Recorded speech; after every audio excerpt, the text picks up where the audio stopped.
placer estar con todos ustedes esta noche para hablar de un tema muy apasionante, ¿no? Muy interesante, porque es necesario. Recuerden ustedes que existe un principio que se llama imputación necesaria que tiene la Fiscalía que necesariamente aplicar cuando, ojo, cuando imputa, o sea, cuando, por ejemplo, formaliza investigación preparatoria y sobre todo cuando acusa, cuando emite un requerimiento acusatorio. ¿Y qué implica este principio de imputación necesaria? Dentro de este ámbito amplio de este principio es efectivamente la Fiscalía tiene la obligación de determinar cuál es el grado de participación delictiva de la persona que está siendo investigada, que va a pasar a ser imputada, ¿no? Con la formalización de investigación preparatoria, o la persona que va a ser acusada, ¿no? Con el requerimiento acusatorio. Entonces es un tema tremendamente importante. Es importante conocer las reglas. Yo el día de hoy le voy a contar casos que yo he visto personalmente, en donde me he percatado de que no se han seguido los principios, los fundamentos de la autoría y participación, ¿no? Entonces, creo yo que el día de hoy puede ser bastante productiva la sesión. Vamos a hablar entonces de autoría y participación. Primero, vamos a hablar de autoría y participación en línea general y luego vamos a hablar de los tipos de autoría para posteriormente hablar de los tipos de participación. Cuando hablemos de autoría, vamos a hablar de las dos teorías más importantes que son las que se aplican en nuestro país, ¿no? Basado, obviamente, la teoría del dominio del hecho, basado en los delitos de dominio, como se denominan, y los delitos, la teoría de los delitos de infracción del deber. ¿Cuál es la diferencia entre ambos? ¿Las reglas son las mismas? Bueno, definitivamente no. Entonces el día de hoy creo que va a ser una sesión que vamos a tratar de poder sintetizarla en 2 horas. Creo que va a ser bastante difícil poder hacer eso, así que si es que nos demoramos un poquito más, van a saber comprender por la importancia de este tema y también por lo amplio que es, por lo amplio que es este tema. Entonces vamos a comenzar hablando acerca de autoría y participación, ¿ok? Miren ustedes, cuando se comete un delito, este delito podría realizarse por un solo sujeto, ¿no? Por ejemplo, José mata a María de un disparo con arma de fuego, ¿cierto? Pero miren, allí creo que estaría mucho más fácil resolver de repente el caso, pero existe también casos que son un poquito más complejos en donde podrían intervenir diferentes sujetos, ¿no? Por ejemplo, José mata a María ayudado por C, que le entrega un arma para que efectivamente le dispare y la mate, ¿no? O, también, o José mata a María, ¿no? Por encargo de D, ¿no? Entonces, miren ustedes, podemos ahí ya ver que digamos, se pone un poquito más complejo el tema de determinar cuál es el grado de participación que tiene cada uno de estos dentro del delito. Entonces, el día de hoy vamos a establecer justamente ello. Vamos a ver los tipos de autoría y los tipos de participación establecidas en el Código Penal, artículos 23 y artículos 24 y 25 del Código Penal. ¿Ok? Miren ustedes, la teoría de la intervención o participación delictiva se ocupa de dilucidar cuál es el grado de participación o intervención, mejor dicho, de cada una de las personas dentro del delito, ¿no? Verificando efectivamente cuál es su grado de participación de cada una de las personas que han realizado la conducta delictiva, ¿no? Y esto determina y se establece en nuestro Código Penal de que podamos considerar hasta 3 tipos de autoría y 2 tipos de participación, ¿ok? 3 tipos de autoría: la autoría directa, la autoría mediata y la coautoría. Son los 3 tipos de autoría establecidas en el artículo 23 del Código Penal, y las 2 formas de participación delictiva: la instigación, ¿ok? O inducción, como le llaman en otros países, artículo 24 del Código Penal, y la complicidad en el artículo 25. Y ahí se va a establecer cuando hablamos de un cómplice primario y un cómplice secundario, ¿no? Porque esos son los tipos de complicidad establecidos en el artículo 25 de nuestro Código Penal. Entonces, 3 tipos de autor y 2 tipos de partícipes: autor directo, autor mediato, coautor Y dos tipos de partícipes, instigador y cómplice, ¿ok? Esa es, digamos, la línea que vamos a trazar. Y de eso efectivamente vamos a hablar el día de hoy. Ahora, hay una cuestión que es importante determinar desde ya.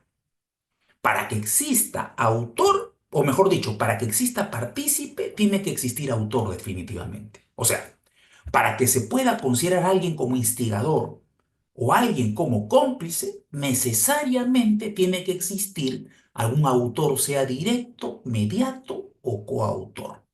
Entonces, esto es lo que se denomina en el ámbito de la autoría y participación como principio de accesoriedad de la participación. Ojo. No puede haber un caso en el que exista partícipes sin autores. Y ustedes seguramente se van a preguntar y van a decir, pero doctor, ¿cómo puede ocurrir eso? Bueno, yo vi un caso muy interesante hace unos años atrás, en donde se acusó partícipes y se sobreseyó al supuesto autor. Miren ustedes, afectando el principio de accesoriedad de la participación. Les comento cómo es el caso, ¿no? El caso ocurrió, miren ustedes, en una fiesta, ¿ok? Un tipo va a la fiesta junto con sus amigos, que eran cuatro, está bailando con una chica, choca con otro sujeto, empiezan a pelearse, se dicen de boca muchas cosas, y este sujeto coge un arma, miren, coge un arma y le dispara, ¿no? A su contendor en ese momento y lo mata. Y sus cuatro compañeros inmediatamente corrieron con él hacia el vehículo de uno de ellos y lo sacaron del lugar donde ocurrieron los hechos para poder darle, pues, de alguna manera, algún tipo de protección, ¿no? Para que no lo puedan las autoridades detener. Y lo sacaron del lugar de los hechos, ¿ok? Miren, hubo dos testigos que habían, cuando llega la policía y comienza a preguntar quién habría sido el que le habría disparado a la víctima, estas dos chicas habían declarado de que habría sido, habría sido un conocido, ¿no? Un conocido delincuente del lugar. ¿Ok? Un conocido y muy temido delincuente del lugar. ¿Ok? Dicho sea de paso, las declaraciones de ella se realizaron sin presencia del representante del Ministerio Público en la comisaría correspondiente. ¿Ok? Y miren ustedes, la investigación continuó. ¿Ok? Se realizó obviamente la investigación y cuando fueron citadas nuevamente ellas para poder declarar, esta vez en presencia de representantes del Ministerio Público, ellas indicaron de que no, en su momento la policía les obligó a señalar a la persona que ellas habían señalado como autor. Miren, y que ellas negaban de que este tipo, que era muy temido en el lugar donde vivían, había matado a la víctima. Nos negaron, dijeron, no, no. En la policía nos obligó, nos dijo que digamos ese nombre, ¿no? Ahora, en presencia fiscal, decimos de que no, desconocemos a esta persona, desconocemos que esta persona más bien no habría participado, él no habría sido el autor del homicidio, ¿ok? Miren ustedes, la fiscalía había hecho una imputación, miren, había hecho una imputación basada justamente en que este tipo que era peligroso, ¿no? Muy conocido, ¿ok? Como delincuente muy conocido en esa zona, era el autor del hecho delictivo. Y los otros cuatro sujetos que lo llevaron en el carro, que salieron de la fiesta, ¿no? Eran sus cómplices. Así la fiscalía había determinado la autoría y participación en este caso. ¿Ok? El sujeto como autor y los cuatro que lo sacaron del lugar, cómplices del delito de homicidio. ¿Ok? Esa fue la imputación de la fiscalía. ¿Ok? La fiscalía decide emitir un requerimiento acusatorio, pero fíjense el requerimiento acusatorio que solicita la fiscalía. La fiscalía considera que no está demostrado de que este supuesto autor haya sido efectivamente el que haya matado a la víctima. Entonces, pide en su requerimiento acusatorio el sobreseimiento de él. Miren ustedes, porque no está demostrado. Los testigos luego dijeron que no lo reconocían, ¿no? Y consideró que no estaba demostrado, ¿no? La autoría de este señor. Entonces pidió el sobreseimiento de este señor. Pero miren ustedes qué contradictorio. Sí considera que los cuatro que salieron con él, que lo llevaron a otro lado, en el carro de uno de ellos, sí serían partícipes de la conducta delictiva de homicidio y los considera o requiere acusación a esos cuatro. Miren ustedes, cosa que es tremendamente, como se pueden dar cuenta por lo que les dije anteriormente, muy tremendamente cuestionable, muy polémica, ¿cierto? Por lo mismo que les dije, el principio de accesoriedad de la participación. No pueden haber partícipes si no hay autores. Entonces la pregunta que nos haríamos aquí es, hay cuatro cómplices. Lo ha señalado la fiscalía que son cómplices. ¿Pero cómplices de qué? Si no hay autor. Si se supone que el sujeto nunca mató o no sería responsable de la muerte, entonces las personas que lo llevaron en el vehículo y se fueron fuera del lugar, ¿por qué tendrían que ser cómplices? ¿No? Ese es un primer cuestionamiento a ese requerimiento. Y un segundo, miren ustedes, cuestionamiento, que es mucho más grave. Miren, es, ellos podrían ser cómplices cuando el hecho ya fue consumado. O sea, después de que un acto delictivo ya está consumado, ¿podemos hablar de cómplices? Miren, ese es el segundo cuestionamiento que se hacía al requerimiento, porque el día de hoy vamos a ver que un cómplice solamente puede serlo desde actos preparatorios hasta la consumación del delito. Una vez que el delito se consuma, ya no hay cómplices. Puede haber de repente encubridores, ¿no? O autores de otros delitos, pero no puede ser, ojo, no puede ser cómplice. El cómplice en el iter criminis, solamente el cómplice y el instigador también, porque ambos son partícipes, como hemos indicado. Solo podrían serlo desde actos preparatorios hasta la consumación.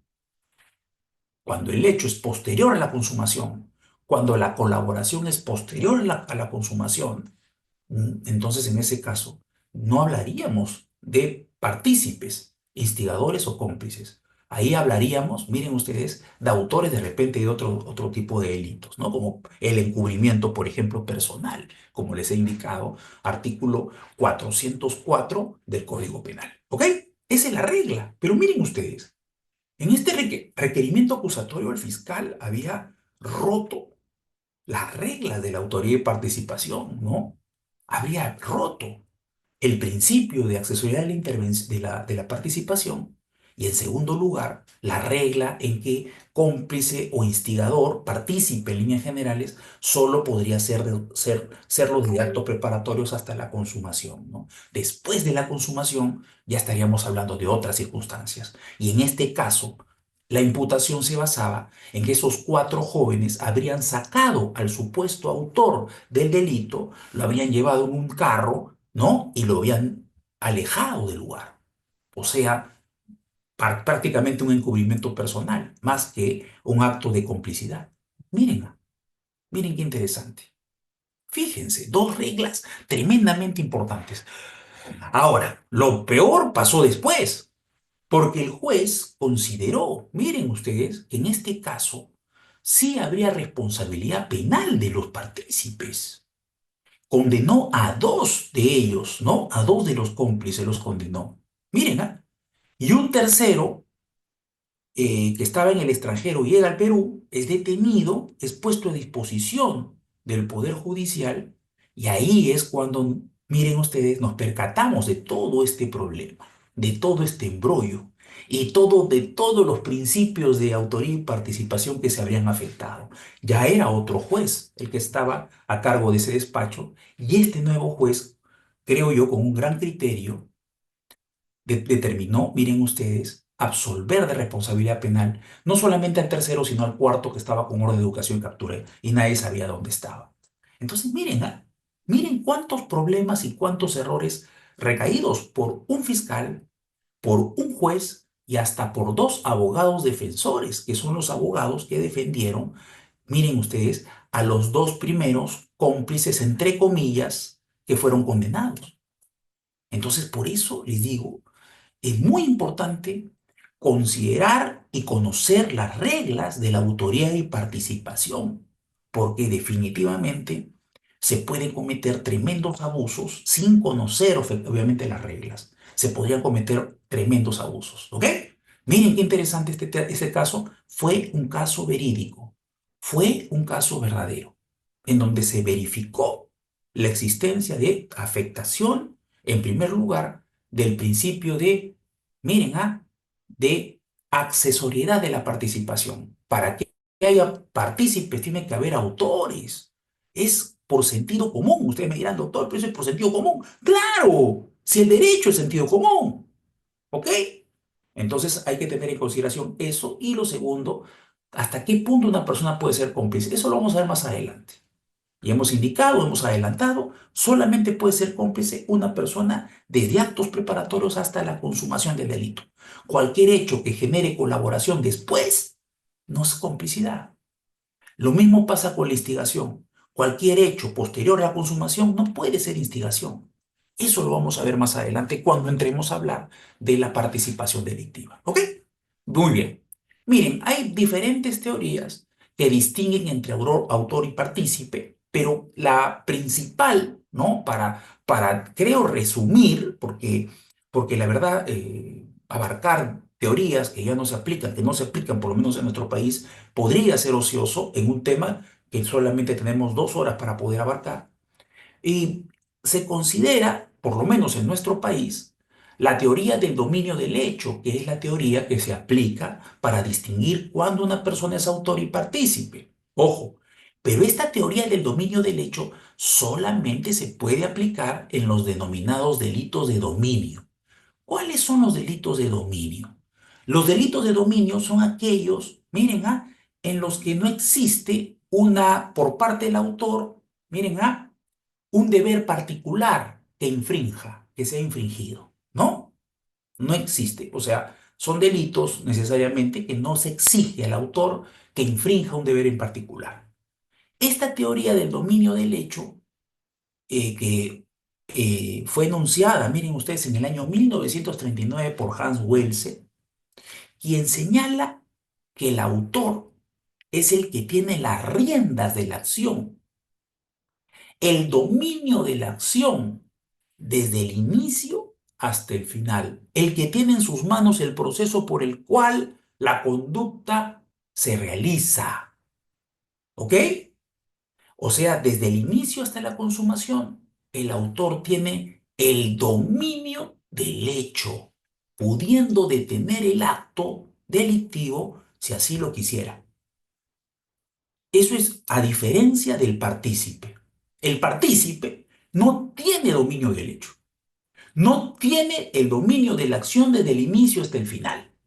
El partícipe, como su nombre lo indica, participa en un hecho extraño que le corresponde al autor.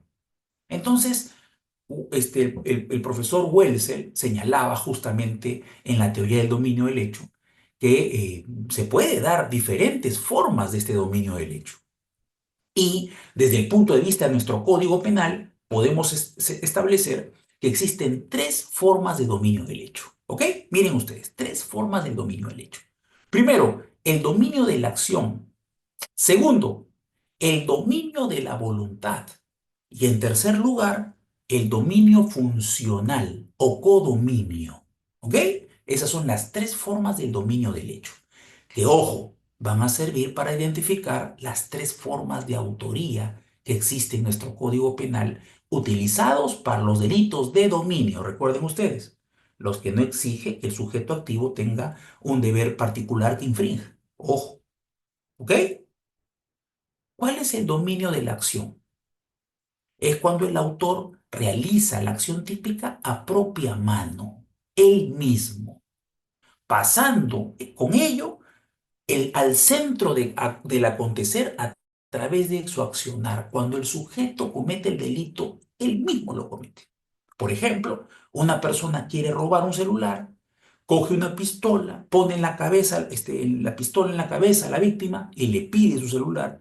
Estamos hablando de un autor directo, porque este autor directo tiene el dominio de la acción. Miren ustedes, autor directo, ¿ok? Porque tiene el dominio de la acción. Entonces, el dominio de la acción es lo que configuraría la autoría directa, cuando el sujeto realiza el acto a propia mano. Quiere cometer el delito, lo realiza el delito a propia mano. Él mismo lo realiza, ¿ok? Esa es la primera forma, la forma que, digamos, menos conflictiva, menos problemática, ¿no? El delito, digamos, dominio, la autoría directa, ¿ok? Dominio de la acción, entonces, es autoría directa. La segunda forma de dominio del hecho es el dominio de la voluntad, que es cuando el autor, ¿ok?, utiliza a un tercero para que sea el que cometa el delito. Ojo, pero sigue siendo autor porque este que está detrás sigue dominando los acontecimientos. Ojo, domina la voluntad de un tercero. Ese tercero es el que comete el delito. Lo utiliza como un instrumento. Ya ustedes seguramente se dan cuenta qué tipo de autoría es, ¿no? Es la autoría mediata. El autor mediato está basado en el dominio de la voluntad, porque el autor mediato utiliza un tercero como un instrumento para que este tercero sea el que cometa el hecho delictivo. Y en tercer lugar, tenemos el dominio funcional o codominio del hecho. El dominio funcional está basado, ya ustedes se dan cuenta inmediatamente, en la coautoría. Cuando son varias personas las que, miren ustedes, participan como coautores o participan como coautores de un hecho delictivo. Aquí también existe un dominio funcional, porque cada uno de los autores se divide el trabajo, ¿ok? Cada uno, ¿ok?, tiene una función esencial para la comisión de un delito. Entonces ya establecimos los tres tipos de autoría señalados en el artículo 23 de nuestro Código Penal. Dominio de la acción es el tipo de dominio del hecho que corresponde al autor directo. El dominio de la voluntad, que es la forma del dominio del hecho que corresponde al autor mediato. Y el dominio funcional del hecho o codominio del hecho que le corresponde, miren ustedes, al coautor. ¿Ok? Esos son los tres, miren ustedes, tipos de autoría establecidas, reguladas en nuestro Código Penal en el artículo 23. Autoría directa, autoría mediata y coautoría.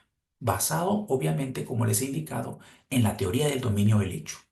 Y se llama así por lo que ya les había indicado, porque el autor tiene el dominio de la acción, o el dominio de la voluntad, o el dominio funcional, pero siempre tiene la posibilidad de retractarse y que el delito no se llegue a cometer.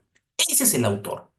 Aquel que no tenga el dominio del hecho no puede ser autor, tendrá la posibilidad de ser partícipe tal vez, pero no autor. ¿Ok?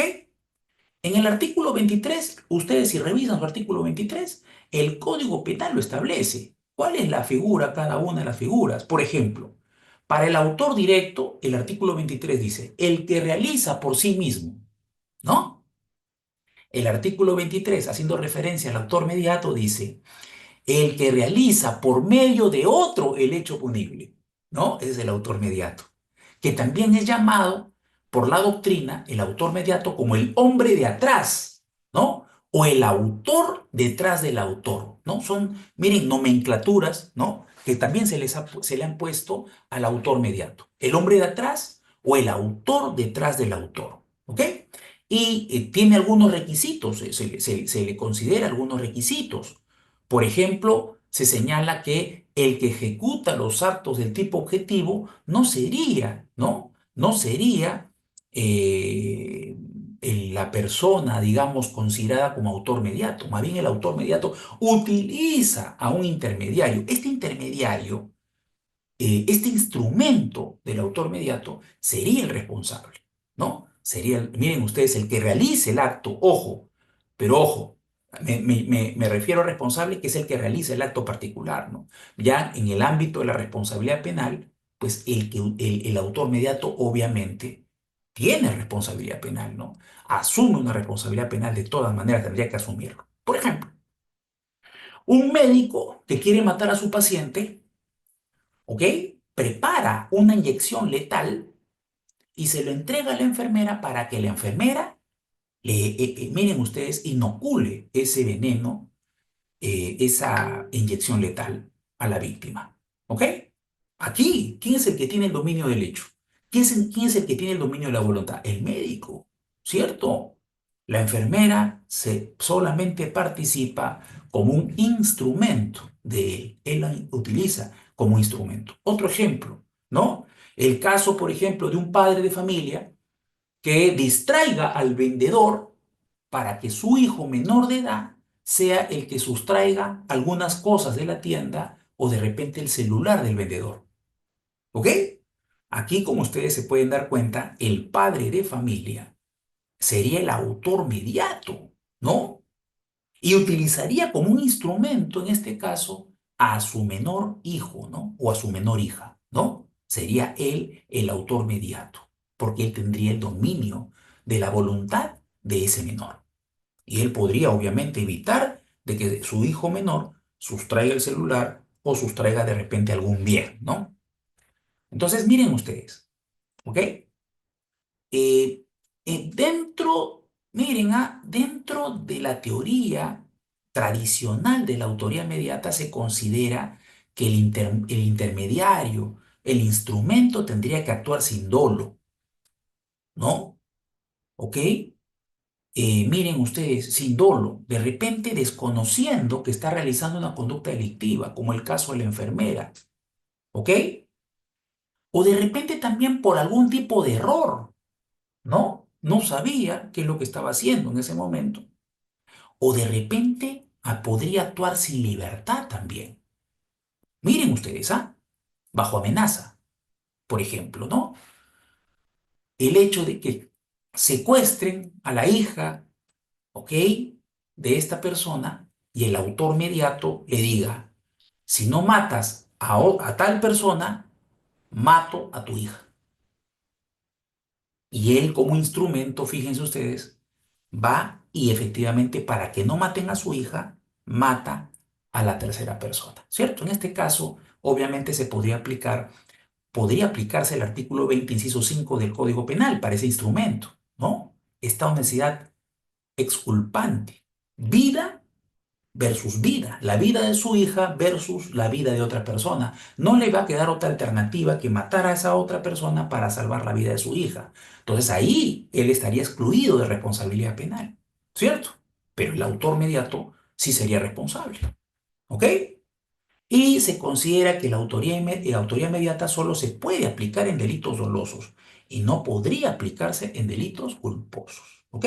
Eso se establece en la teoría tradicional de la autoría inmediata, pero vamos a ver que en la jurisprudencia en nuestro país, muchas de estas percepciones han cambiado y se consideran autores mediatos no solamente cuando se utiliza un instrumento que desconoce que está cometiendo un hecho, que ha actuado por error o ha actuado tal vez de alguna manera sin libertad, ¿ok? Sino que también podría existir autoría mediata en el caso de que la persona que realice el hecho, el instrumento, sepa que está cometiendo una conducta delictiva. Vamos a ver eso más adelante, cuando hablemos de la autoría mediata. Ojo, ¿ah? Y bueno, la jurisprudencia de nuestra Corte Suprema ha establecido, miren, se ha apartado un poquito de la teoría tradicional de la autoría mediata, porque se establecía que el autor mediato es el que tiene el dominio de la voluntad, sería el único responsable. El que realice el acto, el intermediario, no podría ser responsable, por lo que ya les dije, porque actuó, en primer lugar, sin conocimiento, en segundo lugar, por error, o en tercer lugar, sin libertad, ¿no? Obligado, obviamente, por las circunstancias, como en el ejemplo que les dije del secuestro de la niña y que se le obliga al padre a matar a una tercera persona, de lo contrario se le podría matar a su hija, ¿no? Ojo. Entonces eso lo vamos a ver más adelante cuando establezcamos, ¿no? Cuáles son las características que corresponden a la autoría inmediata. Entonces, luego seguimos con la coautoría. La coautoría se refiere, miren ustedes, esto es interesante, importante el tema de la coautoría. Porque, como les dije, la coautoría está, digamos, cuando un delito es cometido por dos o más personas, cada uno cumpliendo una función importante en el momento de la ejecución y obviamente participando cada uno de ellos en un acto determinante, ¿no? Del delito.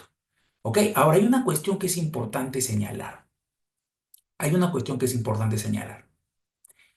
¿Qué ocurre si hay una coautoría, pero alguien se excede del plan? Esto es importantísimo, porque yo les voy a contar ahorita mismo un caso de la vida real, en donde se afecta un principio, ¿no? O un límite de la coautoría, ¿no? O una regla de la coautoría. Miren ustedes, por ejemplo, digamos que nos ponemos de acuerdo para cometer un delito, ¿ok? Nos ponemos de acuerdo con Carlos, con Evelyn, con Ángela, los cuatro. Yo, Carlos, Evelyn y Ángela nos ponemos de acuerdo para cometer un asalto a un banco. ¿Ok? Carlos, tú te vas a encargar del vigilante.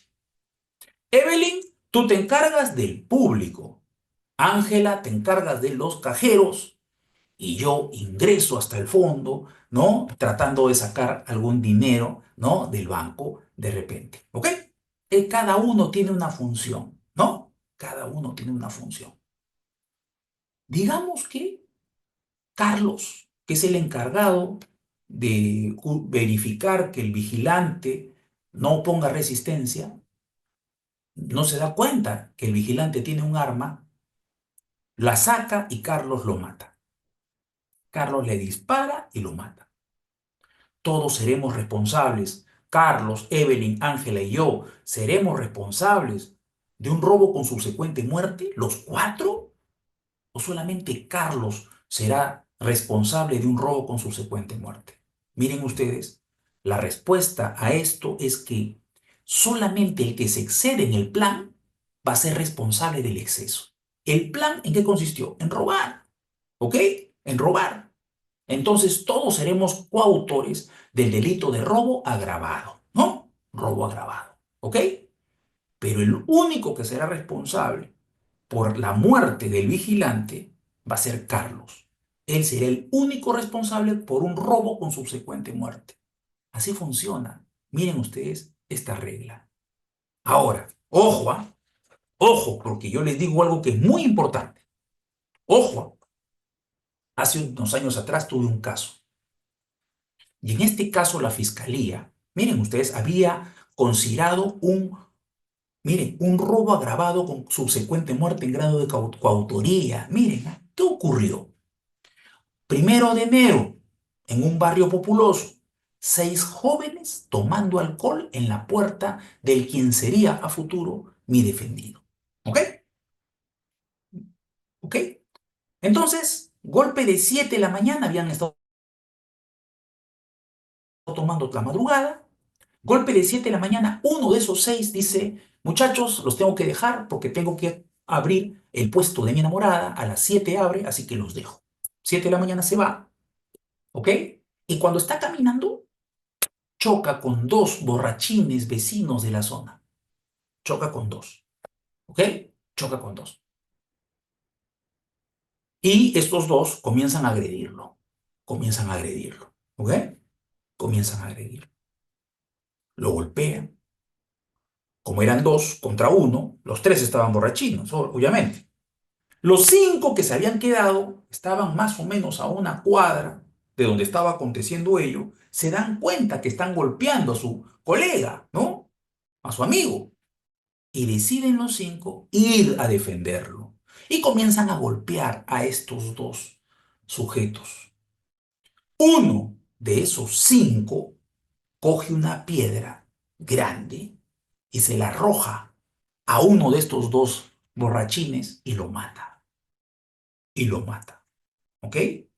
La esposa estaba muy cerca del lugar, llega al lugar, ve a su marido con la cabeza destrozada prácticamente, y cuando llegan las autoridades ella dice, miren, mi esposo tenía 400 soles en la billetera, le habían pagado el día de ayer en su trabajo, y ahora cuando estoy viendo su billetera veo que no hay dinero, ¿no? Bueno, hechos que ustedes seguramente han visto muchos.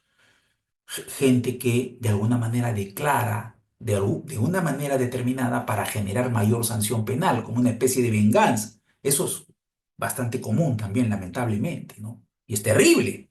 ¿Por qué? Porque la fiscalía, en base a la declaración de esta señora, imputó a todos, miren, robo con subsecuente muerte, ojo, robo con subsecuente muerte en grado de coautoría. ¿Qué les parece? Acusó, condenaron a dos personas a 35 años cada uno, porque recuerden ustedes que el robo con subsecuente muerte tiene una sola pena, que es cadena perpetua, ¿cierto? Lo que podríamos hablar de homicidio tal vez y de lesiones, la convirtió la señora con su declaración y seguramente asesorada por algún policía, que es lo más probable porque esto bastante ocurre, ¿no? En las comisarías. Miren, se convirtió en un robo consecuente muerte en grado de coautoría. Pero la pregunta es, ¿tendría que haber robo consecuente muerte en grado de coautoría? Absurdo. Esa imputación realizada por la fiscalía era absurda. Porque miren ustedes, para que exista robo con subsecuente muerte en grado de coautoría, todos tendrían que haber lanzado una piedra de repente en la cabeza de la víctima y bueno, ya estaba reconocida, ya se había reconocido quién específicamente de los seis era el que lanzó la piedra.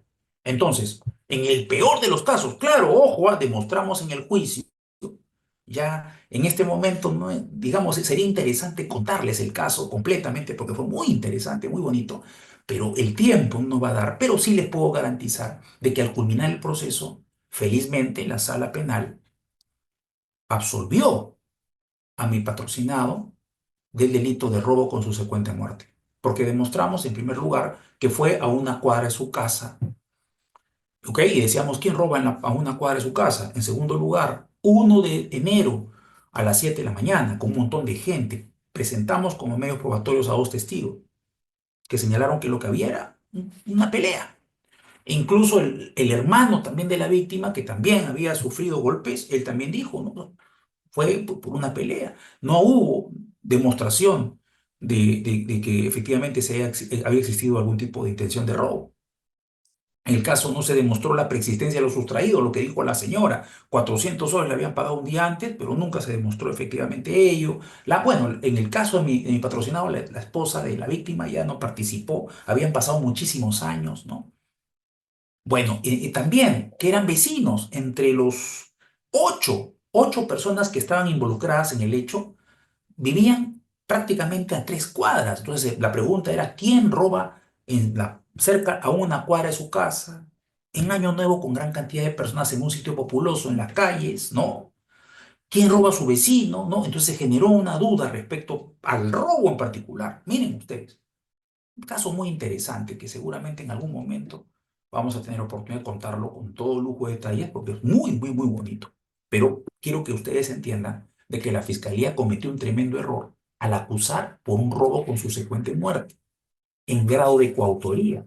No cumplió esta regla que les estoy diciendo. Por eso es importante, como les vuelvo a repetir, conocer las reglas de la autoría y participación.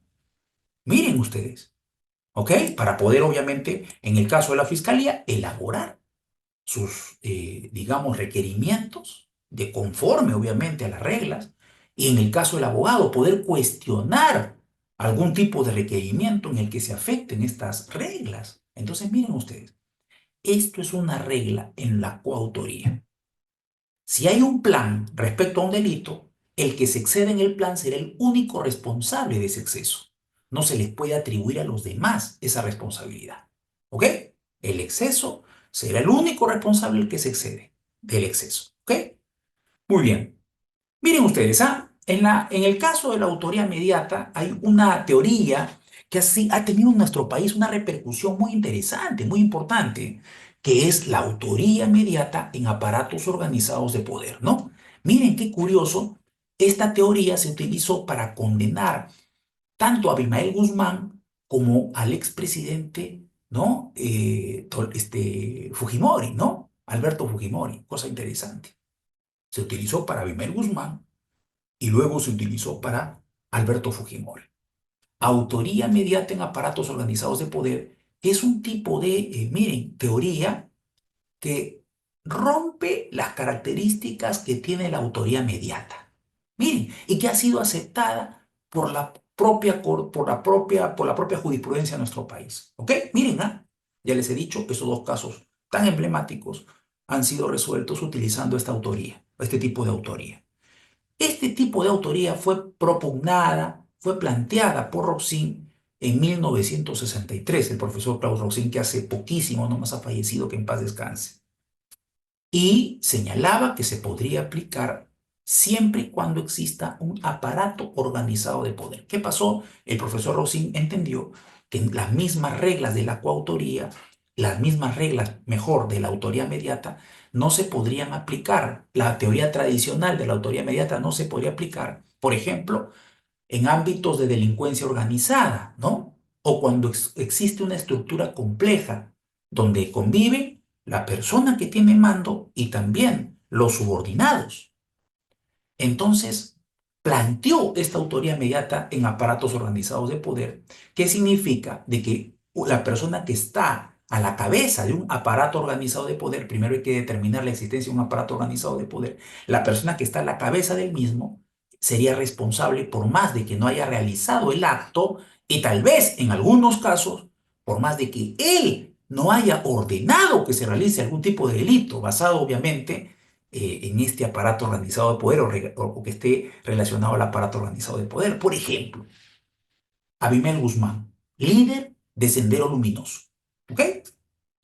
Él será responsable de muchos actos que realice Sendero Luminoso. Y él será responsable aplicándose la autoría inmediata en aparatos organizados de poder, por estar en la línea alta del aparato organizado de poder.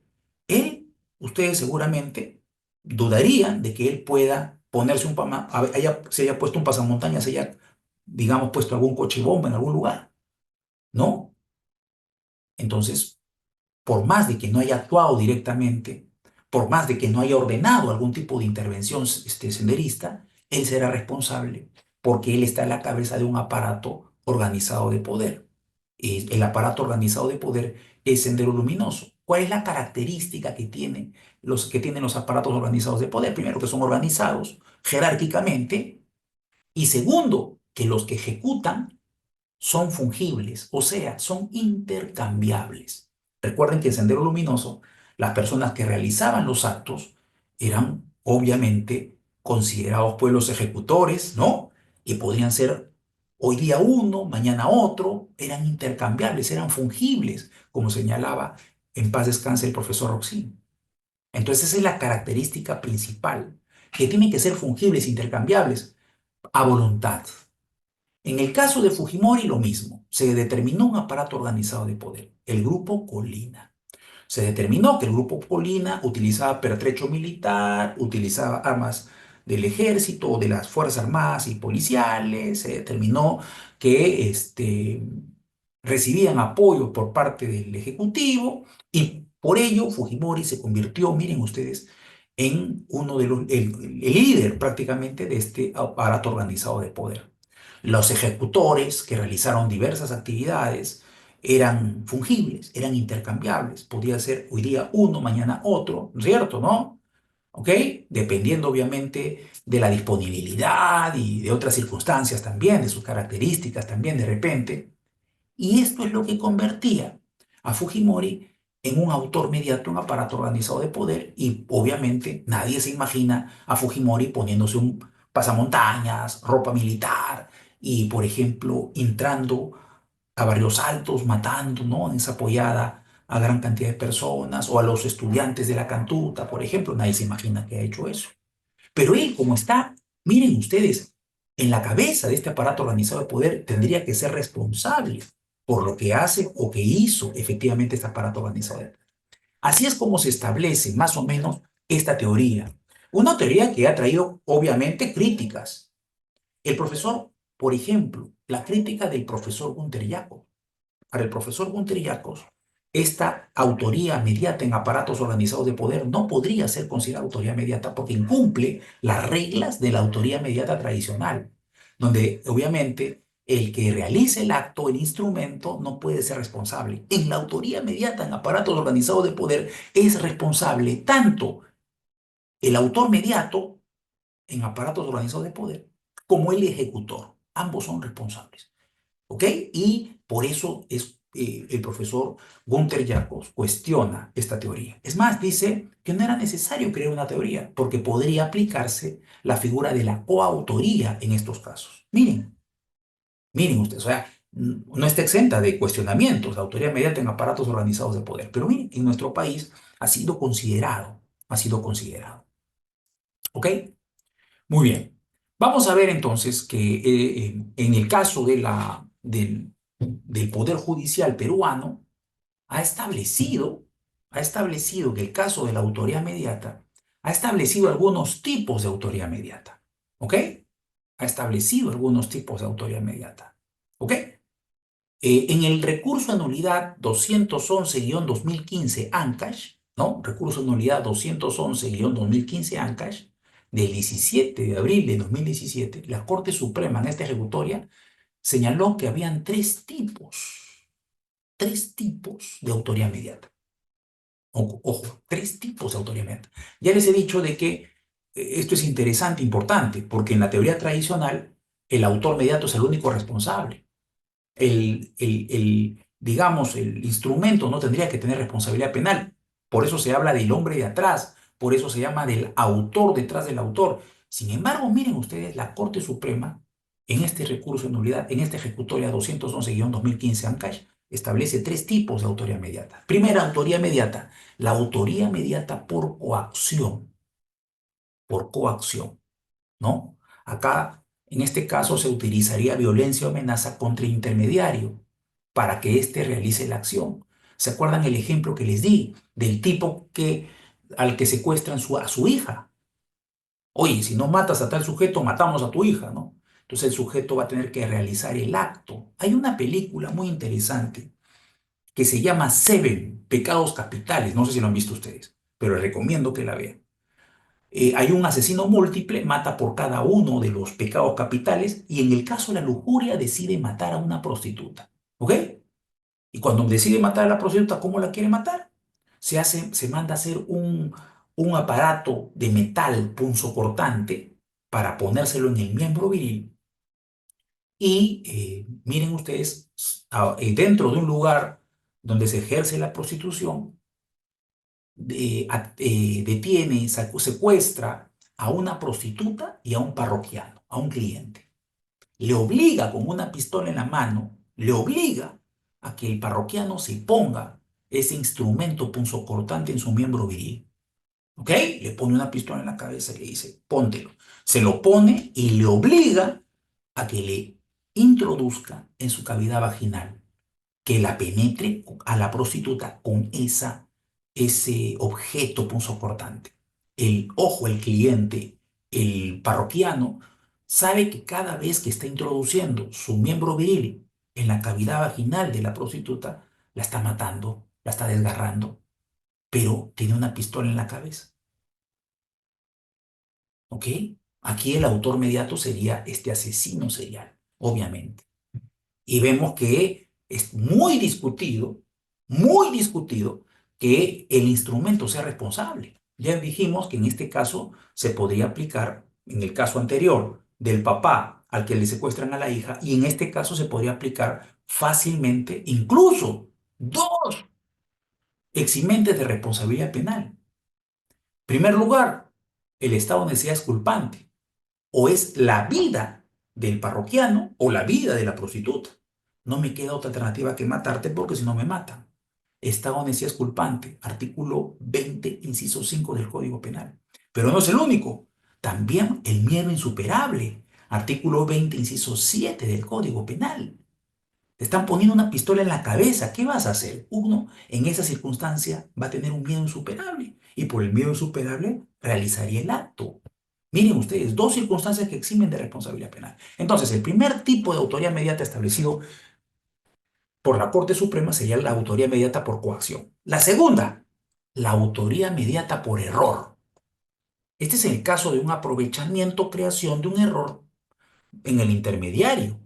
¿Ok? Quien actúa desconociendo. ¿Se acuerdan ustedes el caso que les dije, no?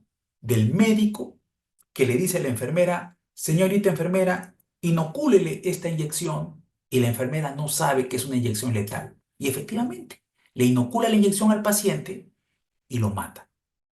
Entonces, en ese caso, miren ustedes, estaríamos hablando de una autoría mediata por error. El profesor Gunther Jacobs plantea, para fundamentar en la teoría funcionalista que plantea, que él representa, plantea un caso muy interesante de una autoría mediata por error. ¿Ok? Miren ustedes. Un sujeto va a un restaurante, se pide una sopa, le dice al mozo que le entregue una sopa, el mozo le señala al cocinero que hay un comensal que está pidiendo la sopa, y el cocinero, cuando ve quién es el comensal, ¿no? Tiene la posibilidad de ver quiénes son los comensales, ve que es una persona a la que odia, una persona que le ha hecho mucho daño, y es su oportunidad de matarlo. ¿Ok? Es su oportunidad de matarlo. Entonces le echa veneno a la sopa, se lo entrega al mozo. El mozo, que es estudiante de biología de últimos ciclos en la universidad, ve que la sopa tiene algo extraño, le parece que es algo extraño, pero bueno, confía buenamente en el cocinero y se le entrega la sopa al comensal, y el comensal, el cliente, muere. Toma la sopa y muere. Bueno, nadie duda que el cocinero es autor mediato, ¿cierto? Es autor mediato, responsable. Utilizó como instrumento, como intermediario, al mozo. Y por error, porque el mozo desconocía que la sopa estaba envenenada. Ahora me van a decir seguramente, pero un ratito, doctor, es estudiante de biología de últimos años en la universidad. Pero recuerden ustedes que, de acuerdo a la teoría del profesor Gunther Jacobs, va a depender mucho del rol que una persona realice en el momento. Si la persona realiza su rol sin defraudar ninguna expectativa normativa, no puede ser responsable penalmente. Y en ese momento, este sujeto, este joven, ¿qué rol cumplía? Rol de mozo. ¿Y cumplió su rol a cabalidad? Sí. Entonces no hay responsabilidad penal. En ese momento no cumplía rol de estudiante de biología. ¿Ok? Y acá también podríamos aplicar un criterio de imputación objetiva, también denominado principio de confianza, ¿cierto? ¿Cierto? Él confiaría obviamente en lo que le dio el cocinero. Hay una película que se la recomiendo también, que se llama Relatos Salvajes, una película argentina, Relatos Salvajes. Son 6, digamos, relatos en los que tiene que ver mucho con la ira. Hay un relato que trata justamente de un caso similar al que les planteo, ¿no? Una chica que es mozo y que atiende en un restaurante a un tipo que le ha hecho tremendo daño a su familia, ¿no? Incluso generó la muerte de su padre. Y bueno, surge la duda. ¿Le pongo veneno o no le pongo veneno a su comida? Y la cocinera le dice que matarlo, ¿no? Les recomiendo que vean esa película. Interesante. ¿Ok? Autoría mediata por error, entonces. Tercer tipo de autoría mediata, y aquí está el cuestionamiento, porque rompe la teoría tradicional de la autoría mediata. La Corte Suprema establece que hay una autoría mediata con intermediarios responsables. Ojo, acá sí se acepta la responsabilidad del propio intermediario, lo que en la doctrina, digamos, tradicional de la autoría mediata no se aceptaba. El intermediario no tendría que ser responsable, ¿ok? Solamente el autor mediato. Pero en este caso sí plantea la Corte Suprema en este recurso de nulidad una autoría mediata con intermediarios responsables. Por ejemplo, el caso que ya hemos indicado anteriormente, la autoría mediata en aparato organizado de poder. Es tanto responsable el cabecilla o líder, dirigente del aparato organizado de poder, como el que ejecuta, ¿no? ¿Ok? Entre otras circunstancias también que la Corte Suprema establece, que en otras circunstancias que la Corte Penal establece. ¿Ok? Como por ejemplo la autoría mediata por error de tipo vencible, ¿no? Si es que se aprovecha una persona para que esta persona actúe a través de la figura del error de tipo, artículo 14, primer párrafo del Código Penal, ¿cierto? ¿No? Entre otras circunstancias más. Yo les recomiendo que revisen ese recurso de nulidad 211-2015 ANCASH, que rompe obviamente, en el último tipo de autoría mediata, rompe con esa postura tradicional de la autoría mediata que implicaba de que el intermediario no era responsable. De acuerdo a este tercer tipo de autoría mediata establecida por la Corte Suprema, considera que hay casos en los que el intermediario podría ser responsable. ¿Ok? Muy bien. Vamos a ver ahora los tipos de coautoría, porque la Corte Suprema también ha establecido jurisprudencialmente cuáles son los tipos de coautoría. Los tipos de coautoría. ¿Ok? En la casación 1039 del año 2016, Arequipa, de fecha 11 de junio de 2019, la Corte Suprema estableció que hay tres tipos de coautoría también. Miren ustedes, ¿ah? Casación 1039-2016, Arequipa. Tres tipos de coautoría estableció la Corte Suprema. Primer tipo de coautoría, la coautoría sucesiva. ¿Ok? ¿Cuándo hay una coautoría sucesiva? ¿No? Un segundo tipo de coautoría, la coautoría alternativa. Y una tercera forma de coautoría, la coautoría aditiva o agregada. ¿Ok? Vamos a ver cada una de ellas. ¿Cómo se ha establecido? ¿Cómo funciona? ¿Cómo aparecen? Primer tipo de coautoría, la coautoría sucesiva. Es cuando una persona participa en un hecho cuya acción se inició en régimen de autoría única. O sea, hay un solo autor. Así comienza el delito, con un solo autor. ¿Ok? Pero interviene, miren ustedes, otra persona, ¿ok? Articula su actuación con el autor primigenio, ¿ok? No se requeriría acuerdo expreso, dice la Corte Suprema en este caso. Miren, o sea, hay un solo autor, pero un tercero interviene también en la conducta delictiva, sin necesidad de acuerdo expreso. Esto es lo que se conoce como coautoría sucesiva, ¿no? Miren ustedes, bastante curioso, porque una de las reglas de la coautoría es que exista una decisión común de cada uno de ellos, ¿cierto? Vamos a la segundo tipo de coautoría, la coautoría alternativa. En la coautoría alternativa existe un acuerdo de voluntades que determina que el hecho no lo realice por sí solo un sujeto determinado, sino cualquiera del colectivo de manera alternativa. O sea, acá no se establece tú vas a cometer tal hecho, tú cuál hecho, tú cuál hecho. ¿Ok? Se establece un hecho que cometer. Y cualquiera de las personas que son consideradas coautoras podría realizarlo. No se va a poder determinar quién podría hacerlo. Depende de las circunstancias. Por eso se habla de una coautoría alternativa. Va a depender de las circunstancias, ¿no? De las circunstancias. ¿Ok? Y un tercer tipo de coautoría es la coautoría aditiva o agregada. Aquí varias personas siguen una decisión común, ¿ok? Realizan al mismo tiempo una acción ejecutiva, pero solo alguna o algunas de las acciones producirán el resultado típico. No todas, ¿ok? Miren ustedes, no todas. Algunas. Ya les he indicado que para que exista coautoría, cada uno tiene que realizar un acto muy importante al momento de ejecutar la conducta delictiva. Se acepta que exista coautoría si es que existe una decisión común de los coautores, aunque solamente la actuación de algunos o alguno sea el que genere o produzca el resultado. Miren qué interesante. Esto obviamente genera cuestionamientos, porque para muchos el que participa en la comisión de un delito y su participación de repente no sea necesaria, no sea determinante al momento de la ejecución, para algunos tendría que ser considerado de repente un cómplice secundario.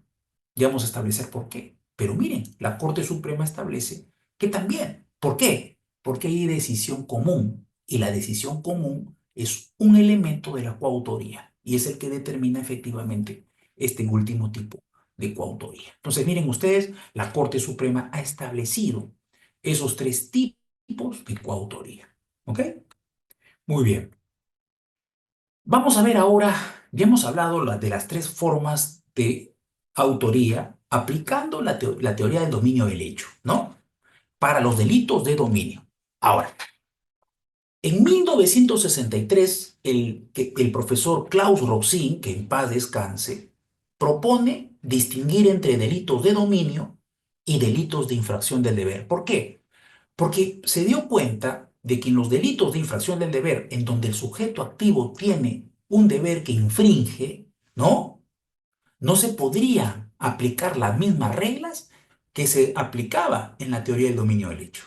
Miren, ¿ah? Se dio cuenta. Entonces, consideró que en el caso de los delitos de infracción del deber tendría que realizarse una teoría diferente.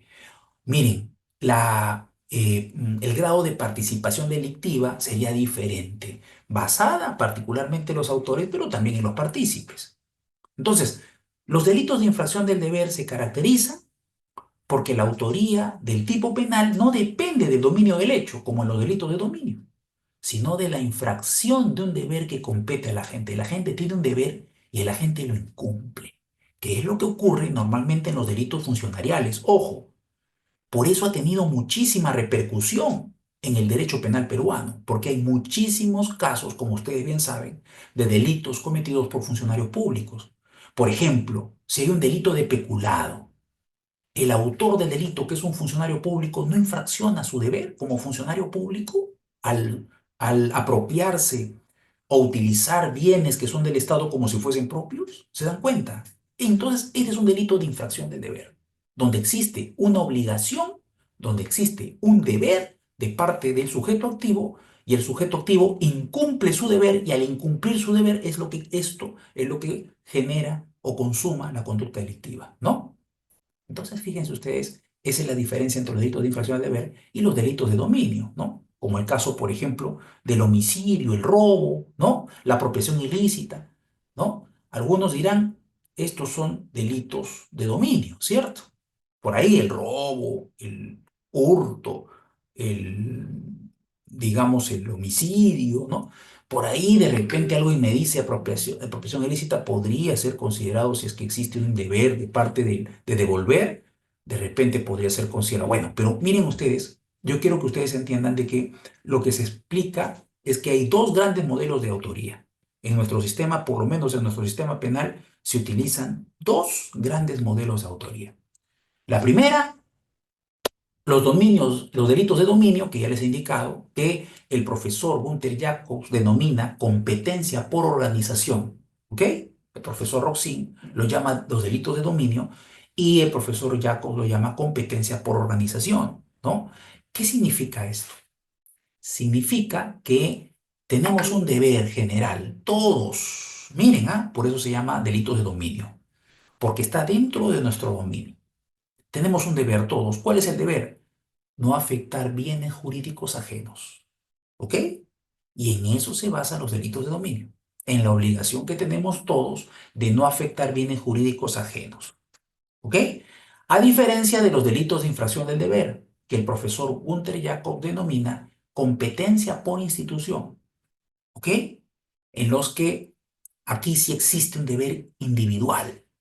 Aquí sí existe no un deber genérico, sino un deber específico, que lo tiene solamente el autor del delito. Es cuando el tipo penal exige que el autor, miren ustedes, cumpla determinada obligación, o mejor dicho, cuando castiga al autor cuando no cumpla con su determinada obligación. Pues en ese caso, miren ustedes, Klaus Roxin plantea que las reglas de la autoría y participación sean diferentes a las del dominio del hecho. Ya hemos estudiado las formas de autoría en la teoría del dominio del hecho, ¿no? Autoría directa, mediata y coautoría, establecida en el artículo 23 del Código Penal. Ahora, por doctrina se establece de que existen los delitos de infracción del deber que requieren, miren, una solución distinta a los delitos de dominio. En los delitos de infracción del deber, el autor responde solo por la infracción de un deber especial, independientemente de cómo él organice su conducta. El obligado especial responde siempre como autor y no como partícipe. Esa es la regla. ¿Ok? El tipo penal le exige determinada, miren ustedes, características. Hace unos meses, perdón, atrás hubo un casito muy interesante en la Corte Suprema. Una madre de familia vivía con su conviviente y con su menor hija en su casa. ¿Ok?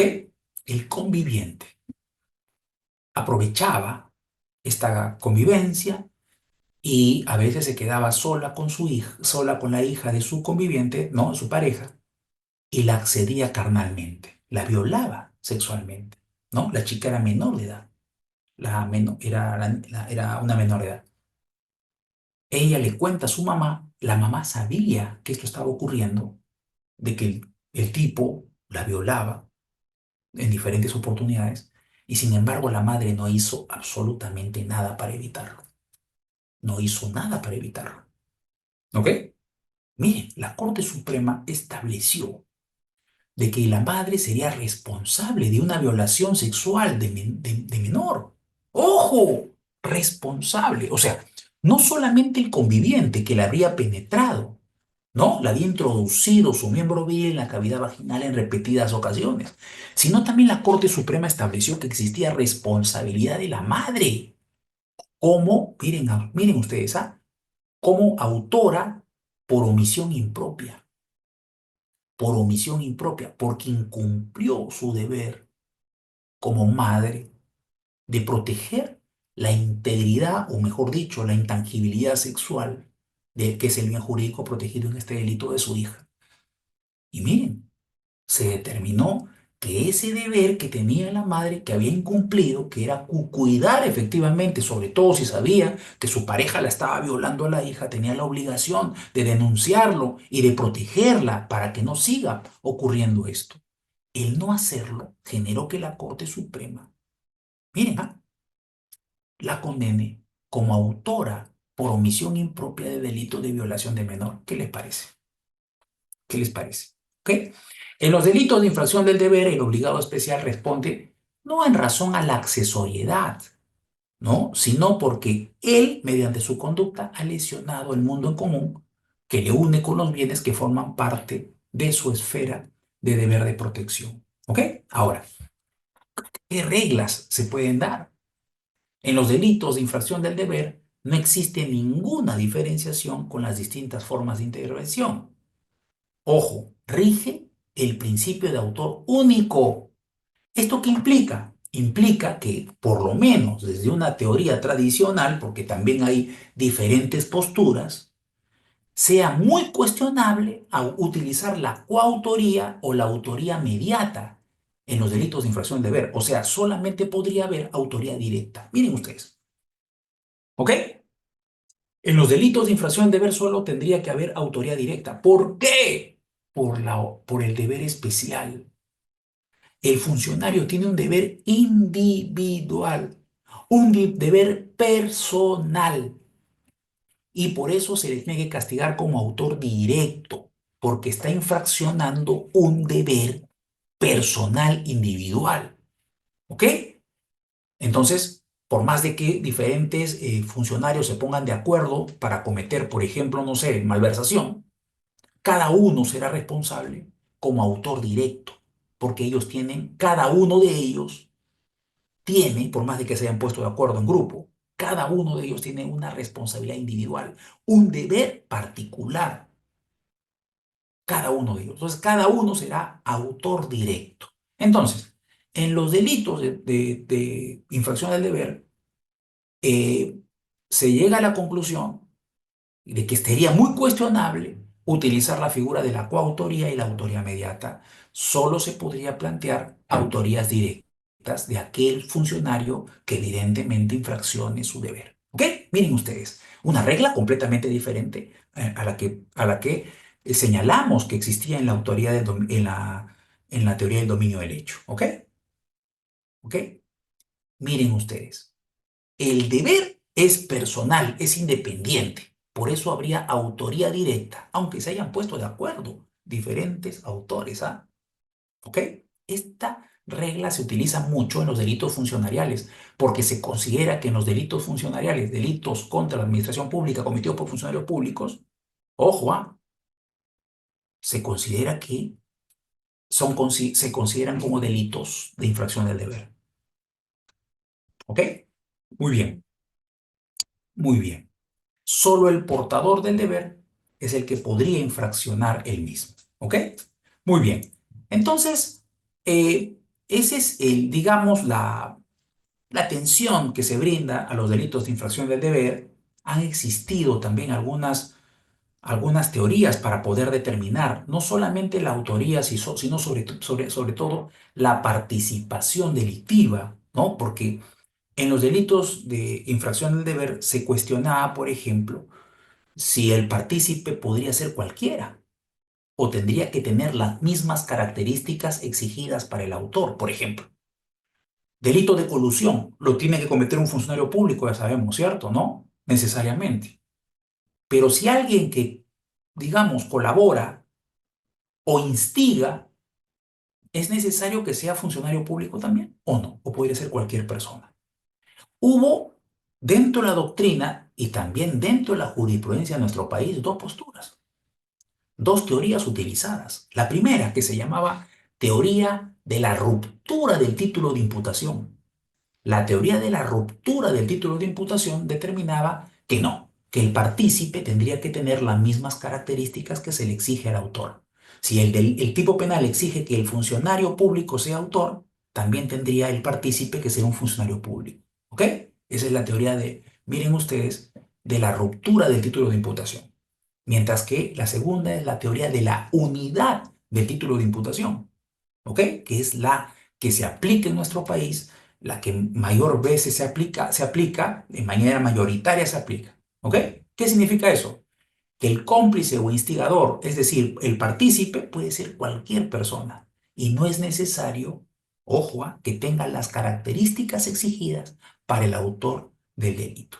Miren, de esas dos teorías que se han utilizado en diferentes jurisprudencia, digamos, mayoritaria es la de unidad del título de imputación, que permite que cómplice o instigador pueda ser cualquier persona que no tenga las características o no requiera las características exigidas para el autor del delito. ¿Qué les parece? ¿Ok? Ahora, hay una cuestión que es importante.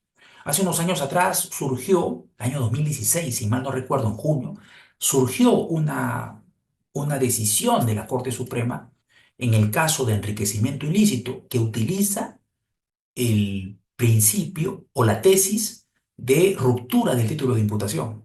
¿Ok? Una funcionaria pública del Santa tiene su esposo, ella es funcionaria, su esposo no lo es, pero a la cuenta de su esposo llega una muy buena cantidad, una gran cantidad de dinero.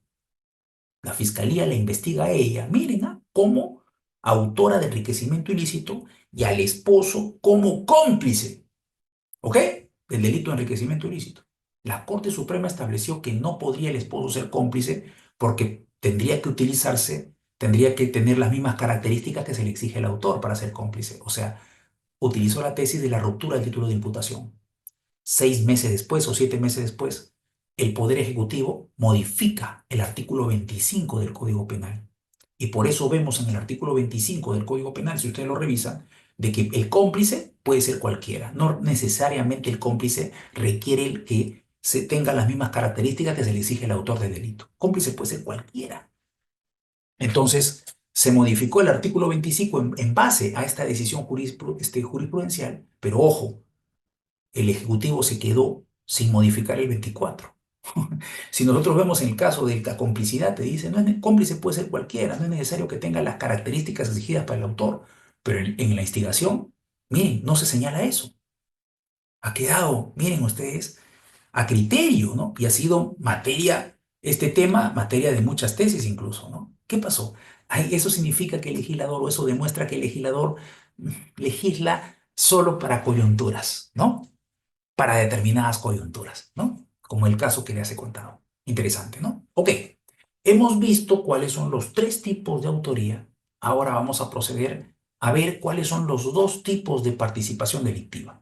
Ustedes pueden encontrar estas dos figuras en el artículo 24 y el artículo 25 de nuestro Código Penal. En el 24, la instigación o inducción, como le llaman en otros países, y en el artículo 25, la complicidad, primaria o secundaria. ¿Ok?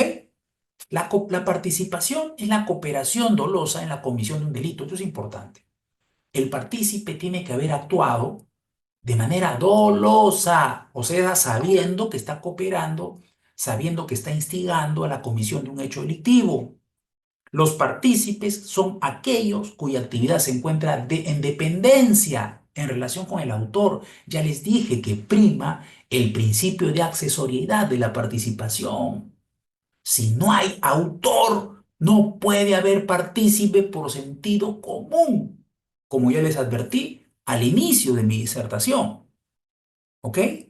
Y una característica que tiene el partícipe, no tiene el dominio del hecho. Recuerden ustedes que eso es tremendamente importante. El partícipe no tiene el dominio del hecho. Cuando se habla de dominio del hecho, se habla de autores. Recuerden, la teoría que permite diferenciar cuando una persona es autor y cuando otra es partícipe de la conducta delictiva. El partícipe no tiene dominio del hecho. El autor sí. A través del dominio de la acción, a través del dominio de la voluntad y a través del dominio funcional. Recuerden que hemos hablado de eso. Dominio de la acción, autor directo. Dominio de la voluntad, autor mediato. ¿No? Codominio del hecho o dominio funcional, coautor. El partícipe no. El cómplice, el instigador no tiene dominio del hecho. Y esa es la diferencia entre un partícipe y un autor. ¿Ok? ¿Ok? Si una persona, por ejemplo, le dice a otra, oye, préstame una escalera porque quiero arreglar mi foco, y la persona le presta la escalera, y este sujeto, ¿qué hace con la escalera? Se mete a una casa de un vecino y se lleva sus cosas. ¿El que le presta la escalera podrá ser cómplice? Definitivamente no, porque desconocía. Ya les he indicado que el partícipe tiene que actuar de manera dolosa. Pero ¿qué pasa si el sujeto le dice, oye, préstame tu escalera que quiero ingresar a hurtar en la casa del vecino? Y el tipo le presta la escalera. Allí sí existiría complicidad. Allí sí existiría participación, ¿no? Entonces ahí sí sería responsable este tercero, porque de manera dolosa cooperó en la comisión de un delito. Entonces, miren ustedes, así funciona la participación delictiva, ¿ok? Las formas de participación son dos, como les dije. La instigación, artículo 24 del Código Penal, y la complicidad, artículo 25 del Código Penal. ¿Qué es la instigación? Es una conducta activa que dolosamente hace surgir en el autor la decisión de realizar un delito. Esa es la instigación. O sea, el sujeto activo, miren ustedes, motiva, mejor dicho, es motivado por el instigador. El instigador convence al sujeto activo de que cometa una conducta delictiva. Se origina en el autor la decisión de cometer el delito. Eso lo hace el instigador.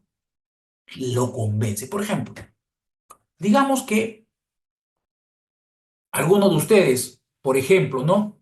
José, me dice, doctor, estoy sin dinero y necesito dinero, quiero pagar el diplomado, no tengo dinero para pagarlo. Y yo le digo, oye, José, pero en la esquina de tu casa hay una tienda, nunca hay policía ni serenazgo, no hay, muchas veces en horas de la noche no hay nadie. ¿Por qué no entras y robas al chino de la esquina, el tendero de la esquina? Entonces él me dice, sí, ¿no, doctor? Claro. Ojo, para que sea instigación, tiene que el instigador surgir dolosamente en el autor la decisión de cometer el delito. O sea, las simples recomendaciones, ¿no?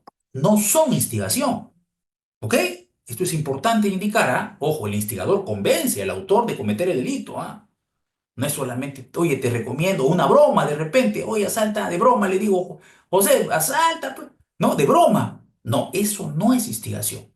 Para que se demuestre la instigación, el instigador tendría que haber generado en el autor la decisión de cometer el delito. Entonces yo lo convenzo a José. José, ¿por qué no haces eso? José dice, tiene razón el profesor, no, no me queda otra alternativa. Coge su arma, va y asalta al dueño de la tienda. Yo seré, miren ustedes, partícipe, en este caso instigador. Yo no tengo el dominio del hecho, como ustedes se pueden dar cuenta. Yo no tengo el dominio del hecho, no tengo el dominio de la voluntad del autor, no. ¿Ok? Yo lo he convencido de cometer el hecho delictivo, pero yo no tengo el dominio del hecho. El hecho es ajeno, por eso yo soy partícipe. Por eso es necesario que para que exista un partícipe, exista previamente un autor, en atención al principio de accesoriedad del que hemos hablado. ¿Ok? El Código Penal establece en el artículo 24 algo que es muy curioso y muy cuestionable. Señala que la sanción prevista para el instigador es la misma que corresponde al autor. Eso dice, ¿ah? Y por eso he visto que muchas veces los requerimientos fiscales dicen, ah, al autor le corresponde 8 años, al instigador también 8 años, porque el artículo 24 indica que la misma sanción prevista para el instigador tendría que ser la misma que se le aplique al autor. Ojo, eso es equivocado, porque cuando se habla de la misma pena o la misma sanción, habla de la pena conminada. Ojo con esto, que es importante, porque es un error muy común. Habla de la pena conminada. ¿Qué significa esto? Habla del máximo y mínimo. O sea, si al autor le corresponde un mínimo y un máximo de pena, al partícipe también le correspondería un mínimo y un máximo de la pena. Lo que no significa de que al autor se le ponga 8 y al partícipe se le ponga, al instigador se le ponga 8 años. No. Podría, si estamos entre un mínimo y un máximo, al autor se le podría poner 8 y de repente al instigador se le podría poner, por principio de proporcionalidad, 6 años, por ejemplo, 5, no sé. ¿Ok? Entonces, recuerden eso porque esto es muy común. La fiscalía o muchos fiscales dicen, ah, no, como dice el artículo 24, la misma pena, 8 años para el autor, 8 años para el partícipe, prácticamente, en este caso el instigador. Pero recuerden que cuando habla de la misma pena, el Código Penal se refiere a la pena que corresponda entre el mínimo y el máximo, luego de haberse hecho la determinación de la misma, obviamente. ¿Ok? Eso es importantísimo, ¿ah? Porque veo que es bastante común confundir ello. ¿Ok? Miren, otra regla que le corresponde al instigador, que ya hemos dicho, ¿se acuerdan que dijimos que en el caso de la coautoría, si alguien se excede en el plan, será el único responsable del exceso? ¿Se acuerdan? En la instigación pasa lo mismo. Si el autor se excede en la instigación, el autor será el único responsable de su exceso. Por ejemplo, yo le digo a Juan, perdón, a José, José, anda y asalta la tienda de la esquina de tu casa. Y José dice, tiene razón, doctor, lo voy a hacer. Va con un arma, va a asaltar y le dispara al tendero y lo mata. Yo no puedo ser responsable del robo con subsecuente muerte. El único responsable será José. Yo lo instigué para que cometa robo, pero no robo con subsecuente muerte. El único responsable será José porque se habría excedido en la instigación, en el delito que yo le instigué. Yo le instigué robo, no que mate al tendero, ¿no? Entonces, miren ustedes, también en la instigación se aplica esta regla. ¿Ok? ¿Quién es el responsable del exceso? El autor. ¿Ok? Y el artículo 25 de nuestro Código Penal señala la complicidad, abarca la complicidad. La complicidad es cuando dolosamente una persona colabora con otro en la realización de un delito, ¿no? Colabora. El cómplice es aquel que ayuda, ¿no? Coadyuva a que se cometa un delito, ¿no?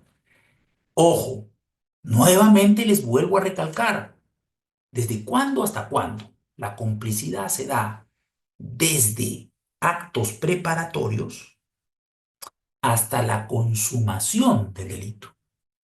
Desde actos preparatorios hasta la consumación del delito. Miren ustedes, miren ustedes. Así que creo que es eso importante, porque cualquier hecho ocurrido con posterioridad a la consumación ya no puede ser complicidad. Recuerden el caso que les planteé de la vida real, que consideraron cómplices a personas que habían actuado llevándoselo al supuesto autor después de consumado el hecho, en un carro, ¿no? Bueno, y también les he contado todo lo que pasó en ese caso, tremendamente hasta ridículo, ¿no? Por cómo se planteó. Ok, entonces miren ustedes, recuerden esto, ¿ah? Recuerden esto, que la complicidad solamente se da hasta que se consuma el delito. Después de la consumación ya no hay complicidad. El cómplice tampoco responde por los excesos del autor. Esto es importante. Si el sujeto le dice al otro, préstame una escalera para entrar a la casa del vecino porque quiero sacar varias cosas de su casa, y el cómplice lo hace, y el sujeto al entrar mata al vecino, el cómplice no podrá ser responsable de ese exceso. También en este caso la regla es que el exceso solamente será atribuible al autor. ¿Ok? Miren ustedes, esto es importante también, es una regla también. Siempre responde el cómplice en referencia al hecho punible cometido por el autor. ¿Ok? Aunque los elementos especiales que fundamentan la penalidad del tipo legal no concurran en él. Esto es lo que le decía yo. El mismo artículo 25 del Código Penal lo señala. Cómplice puede ser cualquiera. No es necesario que el cómplice tenga las mismas características que se le exige al autor de un delito. Si un funcionario público comete peculado y una persona lo ayuda, esta persona, por más de que no sea funcionario público, será cómplice de peculado, aunque sea un delito especial. Aunque sea un delito de infracción del deber, será cómplice del delito de peculado. Así lo establece el artículo 25 del Código Penal. Eso significa que cómplice puede ser cualquier persona y no tiene que tener las características exigidas en el tipo penal para el autor. Esa modificación, recuerden que solo se da en la complicidad, no se ha dado en la instigación, ¿no? Y se dio en atención al criterio de la Corte Suprema que ya les conté, que ya les comenté, que es un criterio interesante, ¿no? De la Corte Suprema, en el que señalaba que no había enriquecimiento ilícito del esposo de una funcionaria, ¿se acuerdan? Porque no tenía las características exigidas en el tipo penal para el autor, que tenía que ser necesariamente un funcionario público. O sea, un cómplice tendría que ser funcionario público también, como exige el tipo penal para el autor. Eso definitivamente el artículo 25 ya lo cambió, señaló que no es necesario, indica que cómplice puede ser cualquier persona. Miren ustedes. Atención con ello, ¿ah? Hemos hablado también, recuerden ustedes, de la teoría de unidad del título de imputación y de ruptura del título de imputación, ¿no? Recuerden ustedes que la teoría que más se aplica en nuestro país, hemos dicho que es la de unidad del título de imputación, pero han habido resoluciones en donde se ha aplicado también ruptura del título de imputación, ojo, ¿ah? Por eso es que el legislador, en este caso el Poder Ejecutivo, el Ministerio de Justicia, decidió modificar el artículo 25 para que ya no existan ese tipo de problemas. ¿Ok? Cuando hablamos de complicidad, tenemos que entender dos tipos de complicidad, ¿no? La primaria y la secundaria. ¿Ok? El cómplice primario es como le conocen en otros países como el interviniente necesario, ¿no? ¿Por qué? Porque el cómplice primario es aquel que presta auxilio para que se cometa un delito. Ojo, auxilio que si no se hubiese producido, tampoco generaría el delito. Por eso se dice que es un interviniente necesario. El cómplice primario es aquel que sin su participación no se puede cometer el delito. Miren ustedes. Por ejemplo, por ejemplo, un funcionario bancario que facilita la clave de la caja fuerte a los asaltantes. Los asaltantes entran al banco ya con la caja fuerte, sabiendo la clave de la caja fuerte. Si es que este cómplice, que es este funcionario bancario, no hubiese dado este dato, no se podría haber cometido el robo, tal vez. No podrían haber accedido a la caja fuerte los autores o coautores del delito, ¿no? Miren ustedes. El Código Penal señala que el cómplice primario, ¿ok? Es indispensable para la comisión de un delito. Y exige una regla también para el cómplice primario, ¿ok? Dice que el cómplice primario le corresponde la misma pena que el autor. Pero nuevamente volvemos a lo mismo que señalamos en la instigación. Cuando habla de la misma pena, no quiere decir que al autor le pongan 10 años y al cómplice primario le pongan también 10 años. Ojo, estamos hablando de la pena combinada, la pena entre el mínimo y el máximo. A eso nos referimos. Si la pena, por ejemplo, en un delito es de 5 a 10 años, al autor le pueden poner 7 y al cómplice primario le podrían poner 5 y no afectaría lo señalado en el artículo 25 del Código Penal. Lo que ocurre es que se malinterpreta, ¿no? Y cuando se dice la misma pena, muchas veces las autoridades consideran de que sea, pues, que si al autor se le aplica 15 años, al cómplice primario se le tenga que aplicar 15 años también, ¿ok? Pero por principio de proporcionalidad, a veces, por el hecho de ser cómplice, por el hecho de no tener dominio del hecho, muchas veces, en muchos casos, se exigiría una pena obviamente menor, por principio de proporcionalidad de la pena, ¿no? Artículo 8, título preliminar de nuestro Código Penal, ¿ok? Y el segundo tipo de complicidad, ¿no? La complicidad secundaria. ¿Quién es el cómplice secundario? El cómplice secundario es aquella persona que de cualquier otro modo participa dolosamente prestando asistencia en el delito. O sea, en otras palabras, el cómplice secundario no es determinante. El cómplice secundario no es necesario para la comisión de un hecho delictivo, digamos, de una manera determinante, de una manera importante.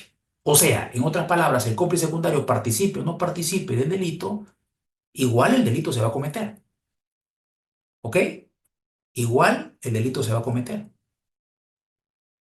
En el caso del cómplice secundario, por ejemplo, ¿no? Un caso muy común en el que se considera cómplice secundario es por ejemplo, al campana, ¿no? Aquella persona que informa a los autores de la posible cercanía de alguna autoridad para evitar, obviamente, como ustedes se podrán dar cuenta, evitar la intervención de los mismos, ¿no? ¿Ok? Por ejemplo, ese puede ser un ejemplo perfecto, el campana. Otro, una persona de repente que facilita su casa para que los coautores planifiquen el robo, ¿no? Ese es un cómplice secundario.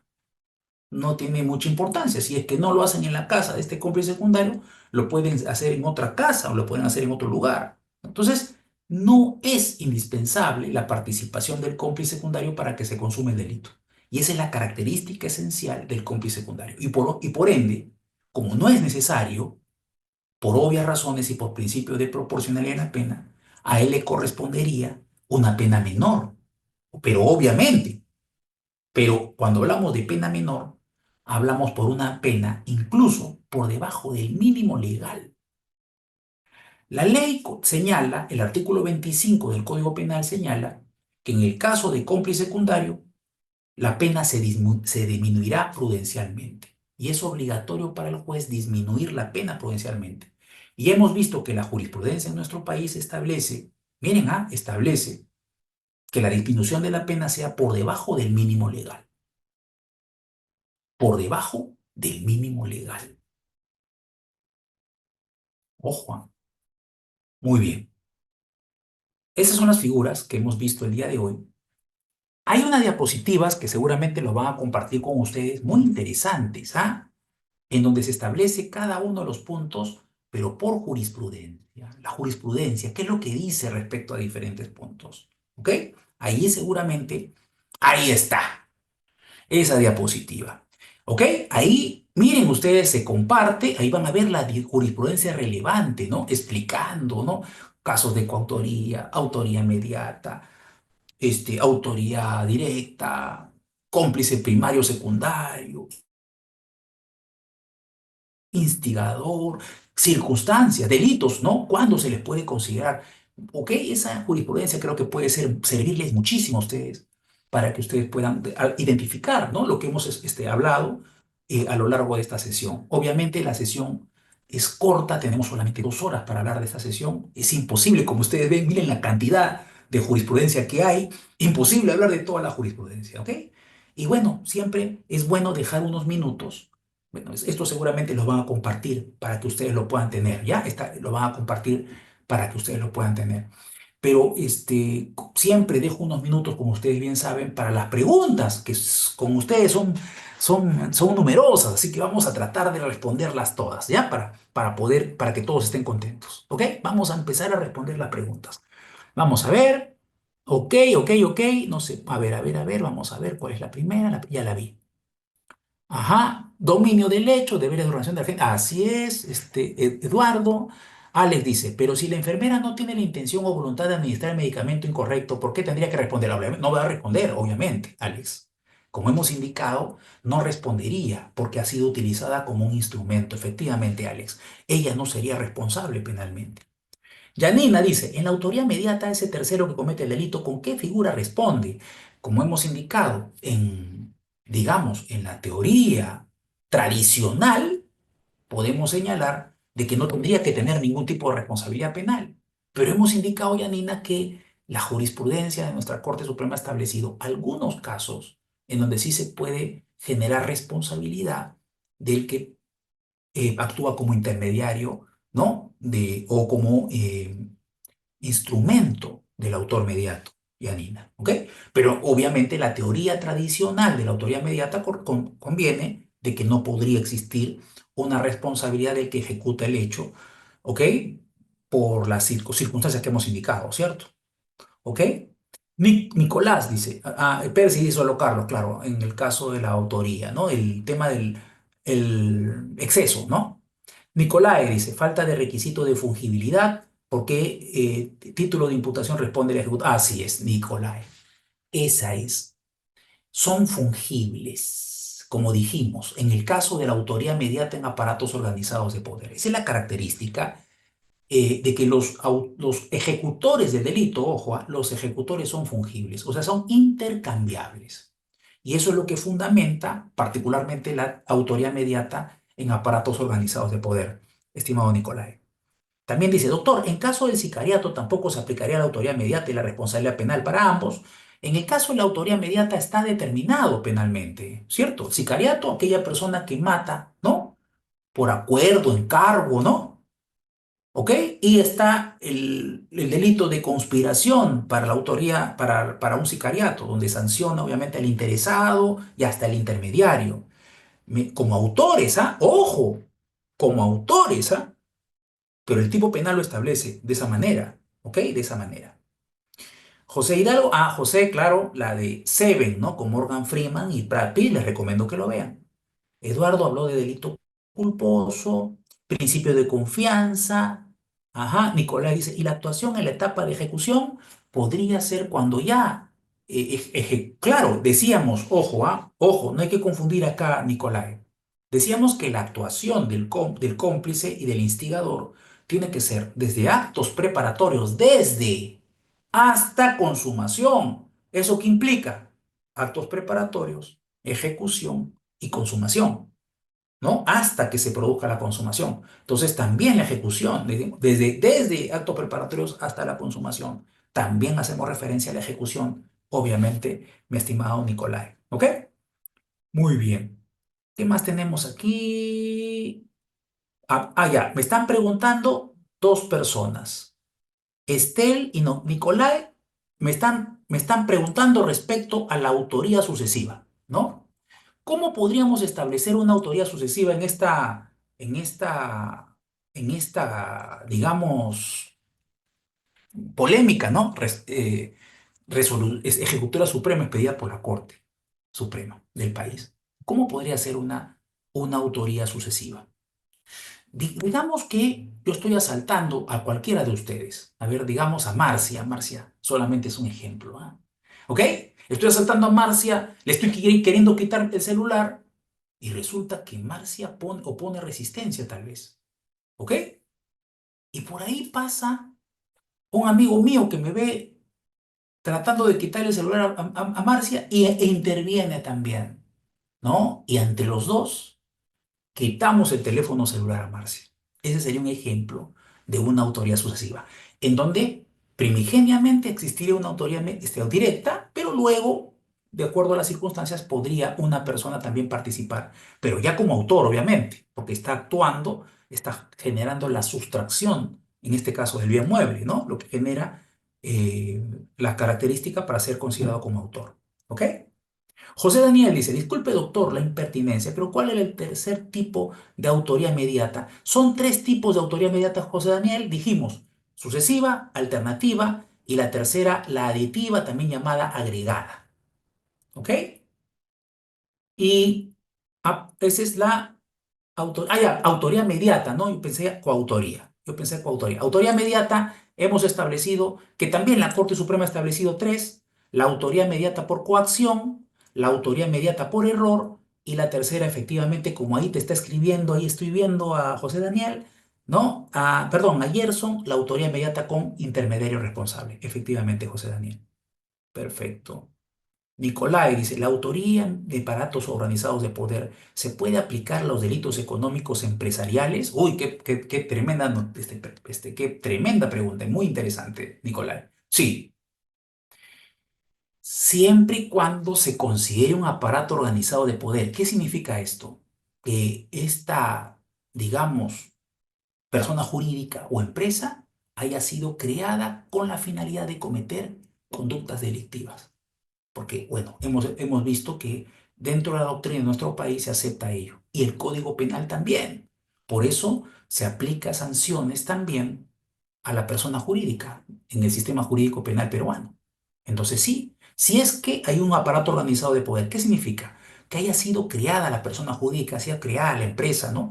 Con la finalidad de cometer conductas delictivas. Y obviamente tiene que cumplirse los requisitos, que los autores, los ejecutores sean fungibles y que exista una organización, ¿no? Jerárquica, mi estimado Nicolai, dentro de esta empresa o persona jurídica cualquiera. Sergio dice, doctor, buenas noches. En el delito de colusión agravada, el que emite tan solo una certificación presupuestal para el pago de una obra es considerado como autor mediato.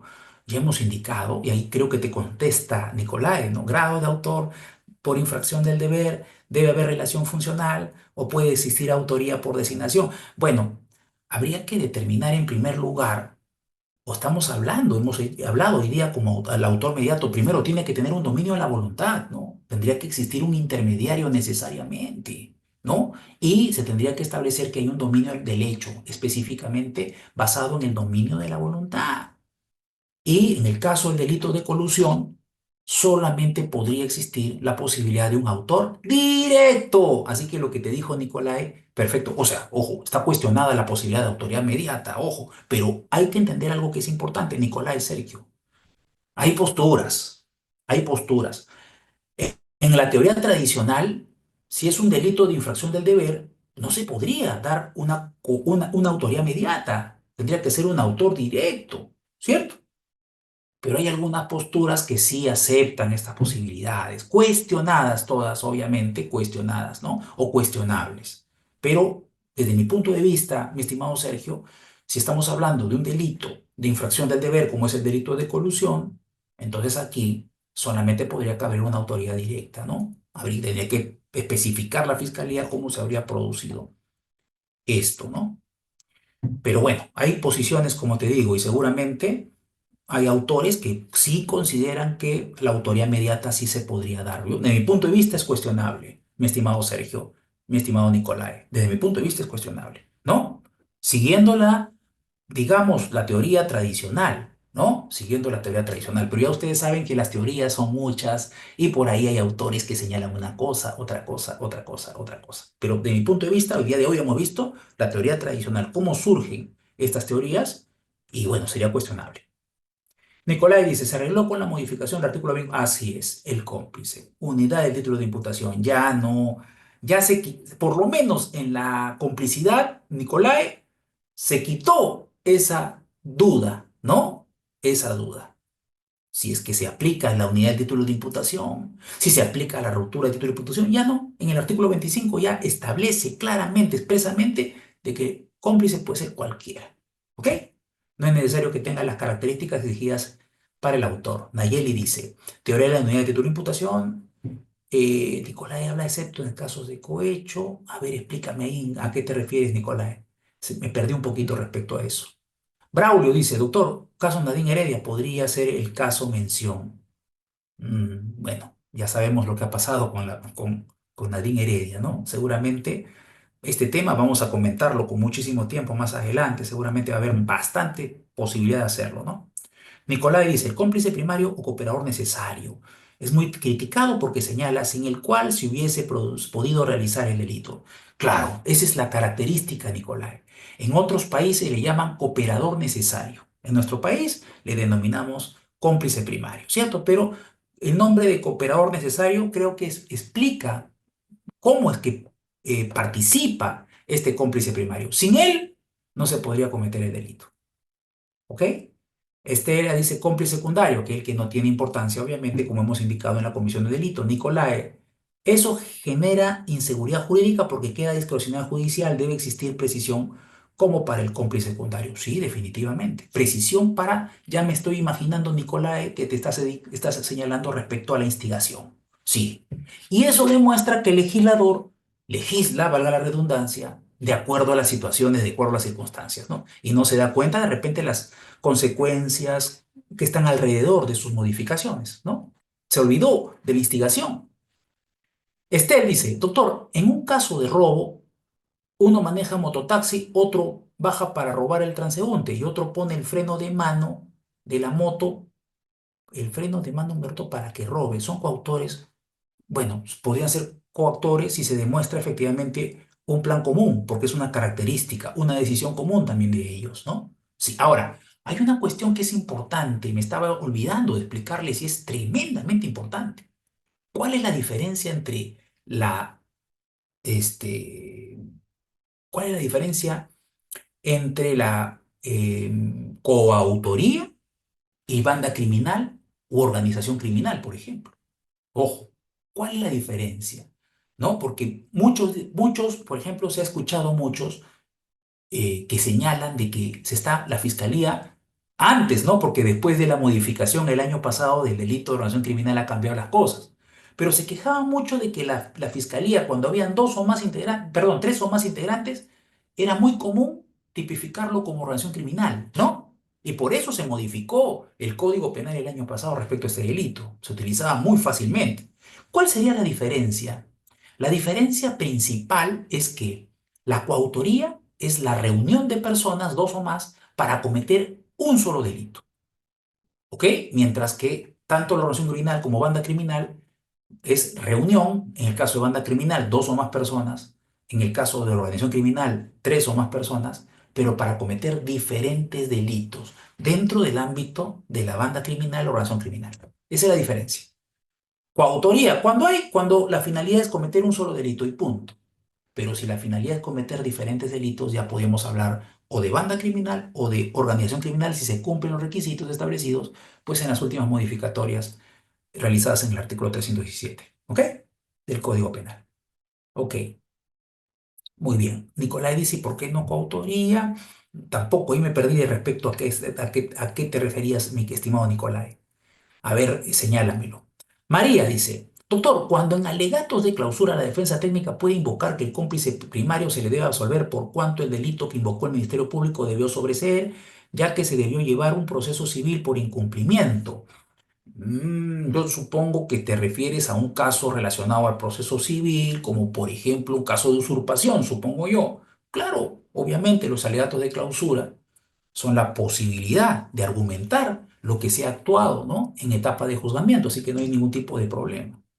Ahora, yo particularmente tuve un casito bien interesante en donde en la vía civil se estableció quién era el poseedor del bien, se estableció ello, ya con la acusación fiscal. La fiscalía había acusado y estaba para, ¿cómo se llama?, control de acusación y se emite la corte, una corte superior confirma una resolución, una sentencia judicial, señalando que ya el poseedor era la persona a la que estaba apareciendo como acusado, ¿no? Y bueno, pues, obviamente en control de acusación se pidió un sobreseimiento basado justamente en ello, así que de repente tiene alguna similitud.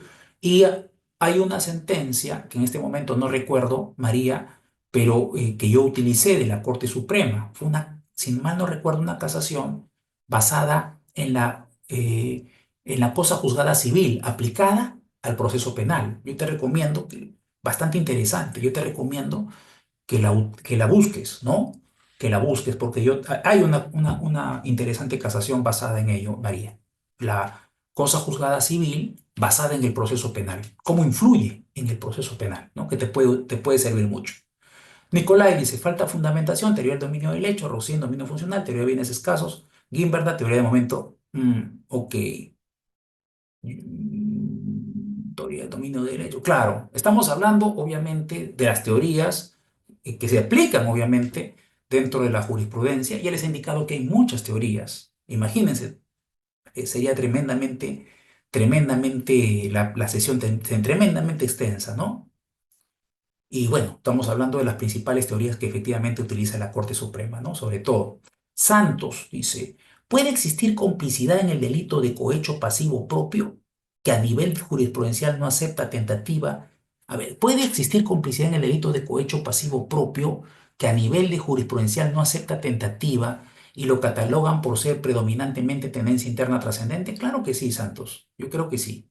Sí puede en el delito de cohecho pasivo propio, puede existir también complicidad, ¿no? Aquellos que participan de repente para recibir la coima, obviamente con conocimiento, o aquellos que prestan sus cuentas, ¿no? Bancarias, por ejemplo, ¿no?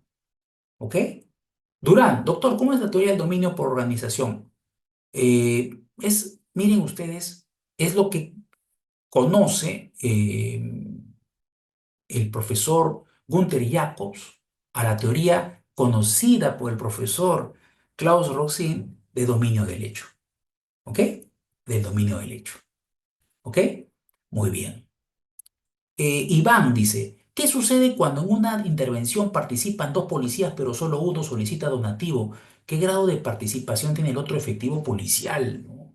Ahí habría muchas dudas en la posibilidad de considerarlo como partícipe, si es que no ha realizado algún acto de colaboración o tal vez un acto de instigación, porque de repente el otro policía instigó a su compañero a solicitar, ¿no? Si no existe eso, no podría haber ningún tipo de responsabilidad penal, Iván. A ver, dice, el que se alza en armas como Pedro Castillo tiene dominio de este hecho, bueno, es como, bueno, yo particularmente tengo bastantes cuestionamientos respecto a este delito, ¿no? Por justamente ese elemento, alzarse en armas, ¿no? ¿No? Tengo bastantes cuestionamientos, bueno, cuestiono bastante la posibilidad de ese delito, ¿no? Franco dice, doctor, en los casos de delitos contra la administración pública, los privados responderán por complicidad primaria, ¿verdad? Sí, efectivamente, Franco. Efectivamente, si colaboran y su colaboración es indispensable para la comisión del hecho delictivo, sí. Dice, en caso de Pedro Castillo se aplica la teoría del dominio del hecho o la teoría de infracción del deber. Miren, esto es interesante porque cuando hemos escuchado, tal vez ustedes han escuchado los alegatos, no se hablaba acerca de eso, ¿no? Habría que ver el requerimiento fiscal, cómo lo está planteando. Tengo entendido, ojo, tengo entendido que no se ha planteado ni uno ni otro.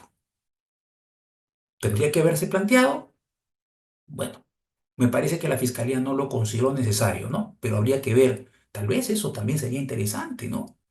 Yo particularmente pienso que ha sido la teoría del dominio del hecho, porque está utilizando coautores. Ha señalado que el delito de rebelión se ha realizado en grado de coautoría, ¿no? Y particularmente eso implicaría de que se está utilizando la teoría del dominio del hecho, ¿no? Aunque no lo indique. César dice, ¿el conductor de motocicleta es cómplice o coautor del delito de homicidio por el sujeto que va en el asiento posterior? ¿Es cómplice o coautor? Ah, muy buena pregunta, porque esa es una pregunta muy común y en la jurisprudencia también se ha evaluado. La jurisprudencia de la Corte Suprema lo considera coautor, siempre y cuando, recuerden ustedes, existe una decisión común, ¿no? Una decisión común. Para que sea coautor tiene que haber una decisión común. Ahora, eso también puede ser cuestionado, porque digamos que se considera, por ejemplo, los robos que se cometen, que ha habido ya una planificación tanto del chofer o el conductor como de la persona que realiza el robo, ¿no? Pero yo creo que esa decisión de la Corte Suprema se basa en la cantidad de delitos que se cometen de esta manera, porque particularmente podría ser fácilmente considerado como un cómplice, ¿no? Al no haber ejecutado directamente el hecho delictivo, ¿no? O no haber ejecutado junto con la otra persona el hecho delictivo, ¿no? Creo que la decisión parte porque mucha gente ya está aburrida prácticamente de los delitos de robo, ¿no? Entonces lo que se busca es tal vez también incorporarlo, obviamente basándose en el ámbito doctrinario, ¿ok? La decisión común y el acuerdo obviamente realizado antes de la comisión del hecho delictivo, ¿no? Por eso se establece Miren ustedes grados de coautoría en esos casos, ¿no? Cuando podían ser cuestionables desde mi punto de vista, César. Bueno, claro, a menos que se demuestre efectivamente que ha habido un plan común y una decisión común de ambos, ¿no? Martín dice, siempre es honor. Ok, gracias, Martín. Kenneth, ¿cómo se vería el tío que manda al sobrino a buscar un sicario y este sobrino lleva al sicario como chofer a matar a la chica? Bueno, ahí se establece, el Código Penal establece en el delito de conspiración para el sicariato, lo considera a este sujeto como autor. Miren ustedes, como autor. ¿Ok? Entonces tendría que ser responsable, obviamente, como autor, actuando como intermediario, ¿no?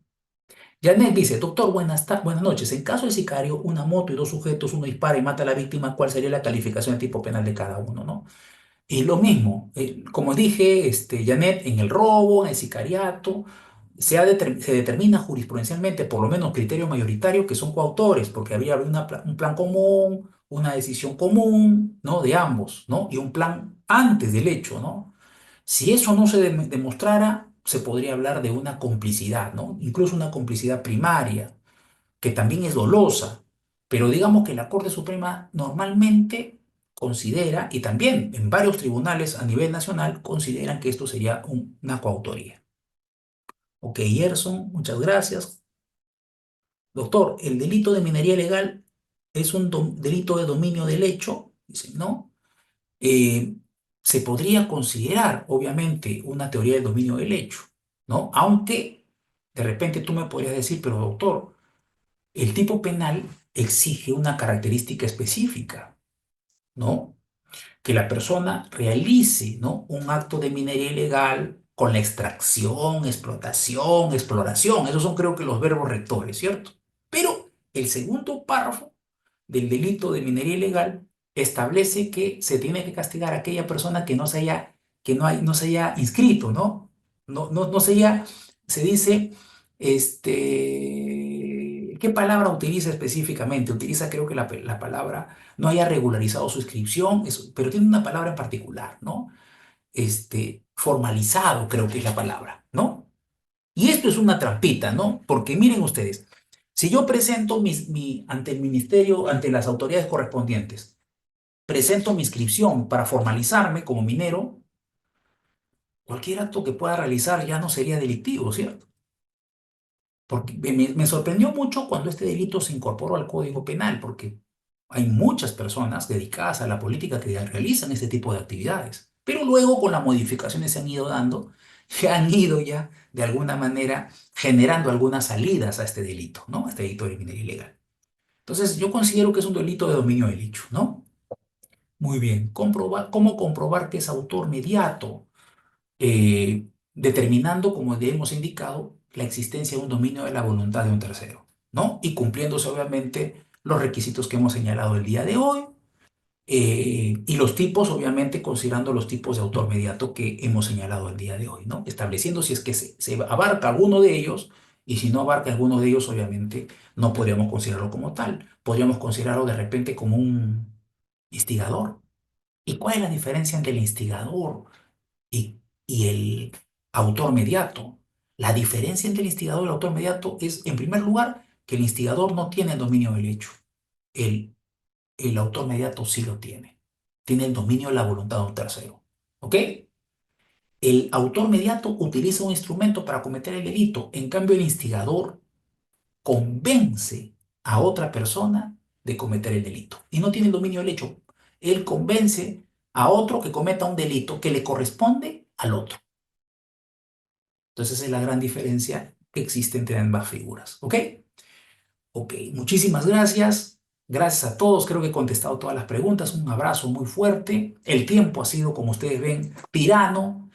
Seguramente si tenemos un tiempito más para hablar sobre autoría específicamente o sobre participación específicamente, podríamos de ser un poquito más profundos, ¿cierto? Pero el tiempo es bastante corto. Pero ahí seguramente Reader les va a compartir estas diapositivas que pueden servir muchísimo como complemento, donde, como les dije, hay muchísima jurisprudencia que ustedes pueden utilizar y pueden aplicar, ¿no? Dependiendo obviamente de los casos que ustedes vayan a tener o que conozcan, ¿no? Un abrazo muy grande, Reader, un abrazo muy grande para todos ustedes. Ha sido un placer estar con ustedes y nos vemos en otra oportunidad.